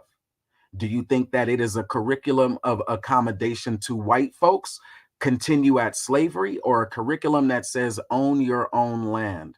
Booker T. Washington. To each their very own. Hebrew Israelite doctrine. I'm gonna call them out a couple of more times as I go over this white boy W.E.B. Du Bois, because if they are successful, that is exactly what they create: more Creole, more mulatto, more biracial or mixed race, as they alone are the only ones who are putting it down that nope, Mexican and black check the same box. Nigga, no. Oh, you're from Ecuador and you're from Cleveland? Check the save box. Oh, you're from Venezuela and you're from Nebraska? Check the same box. Man, if y'all don't get that stupid ass shit out of here, I'm not going. You're an Inuit tribe of 600 after the death of Jesus Christ. Y'all been in the Floridian people and the Mississippian mound people and the Mayan culture. You're all the same. Check the same box. Sound good to somebody, just not to me.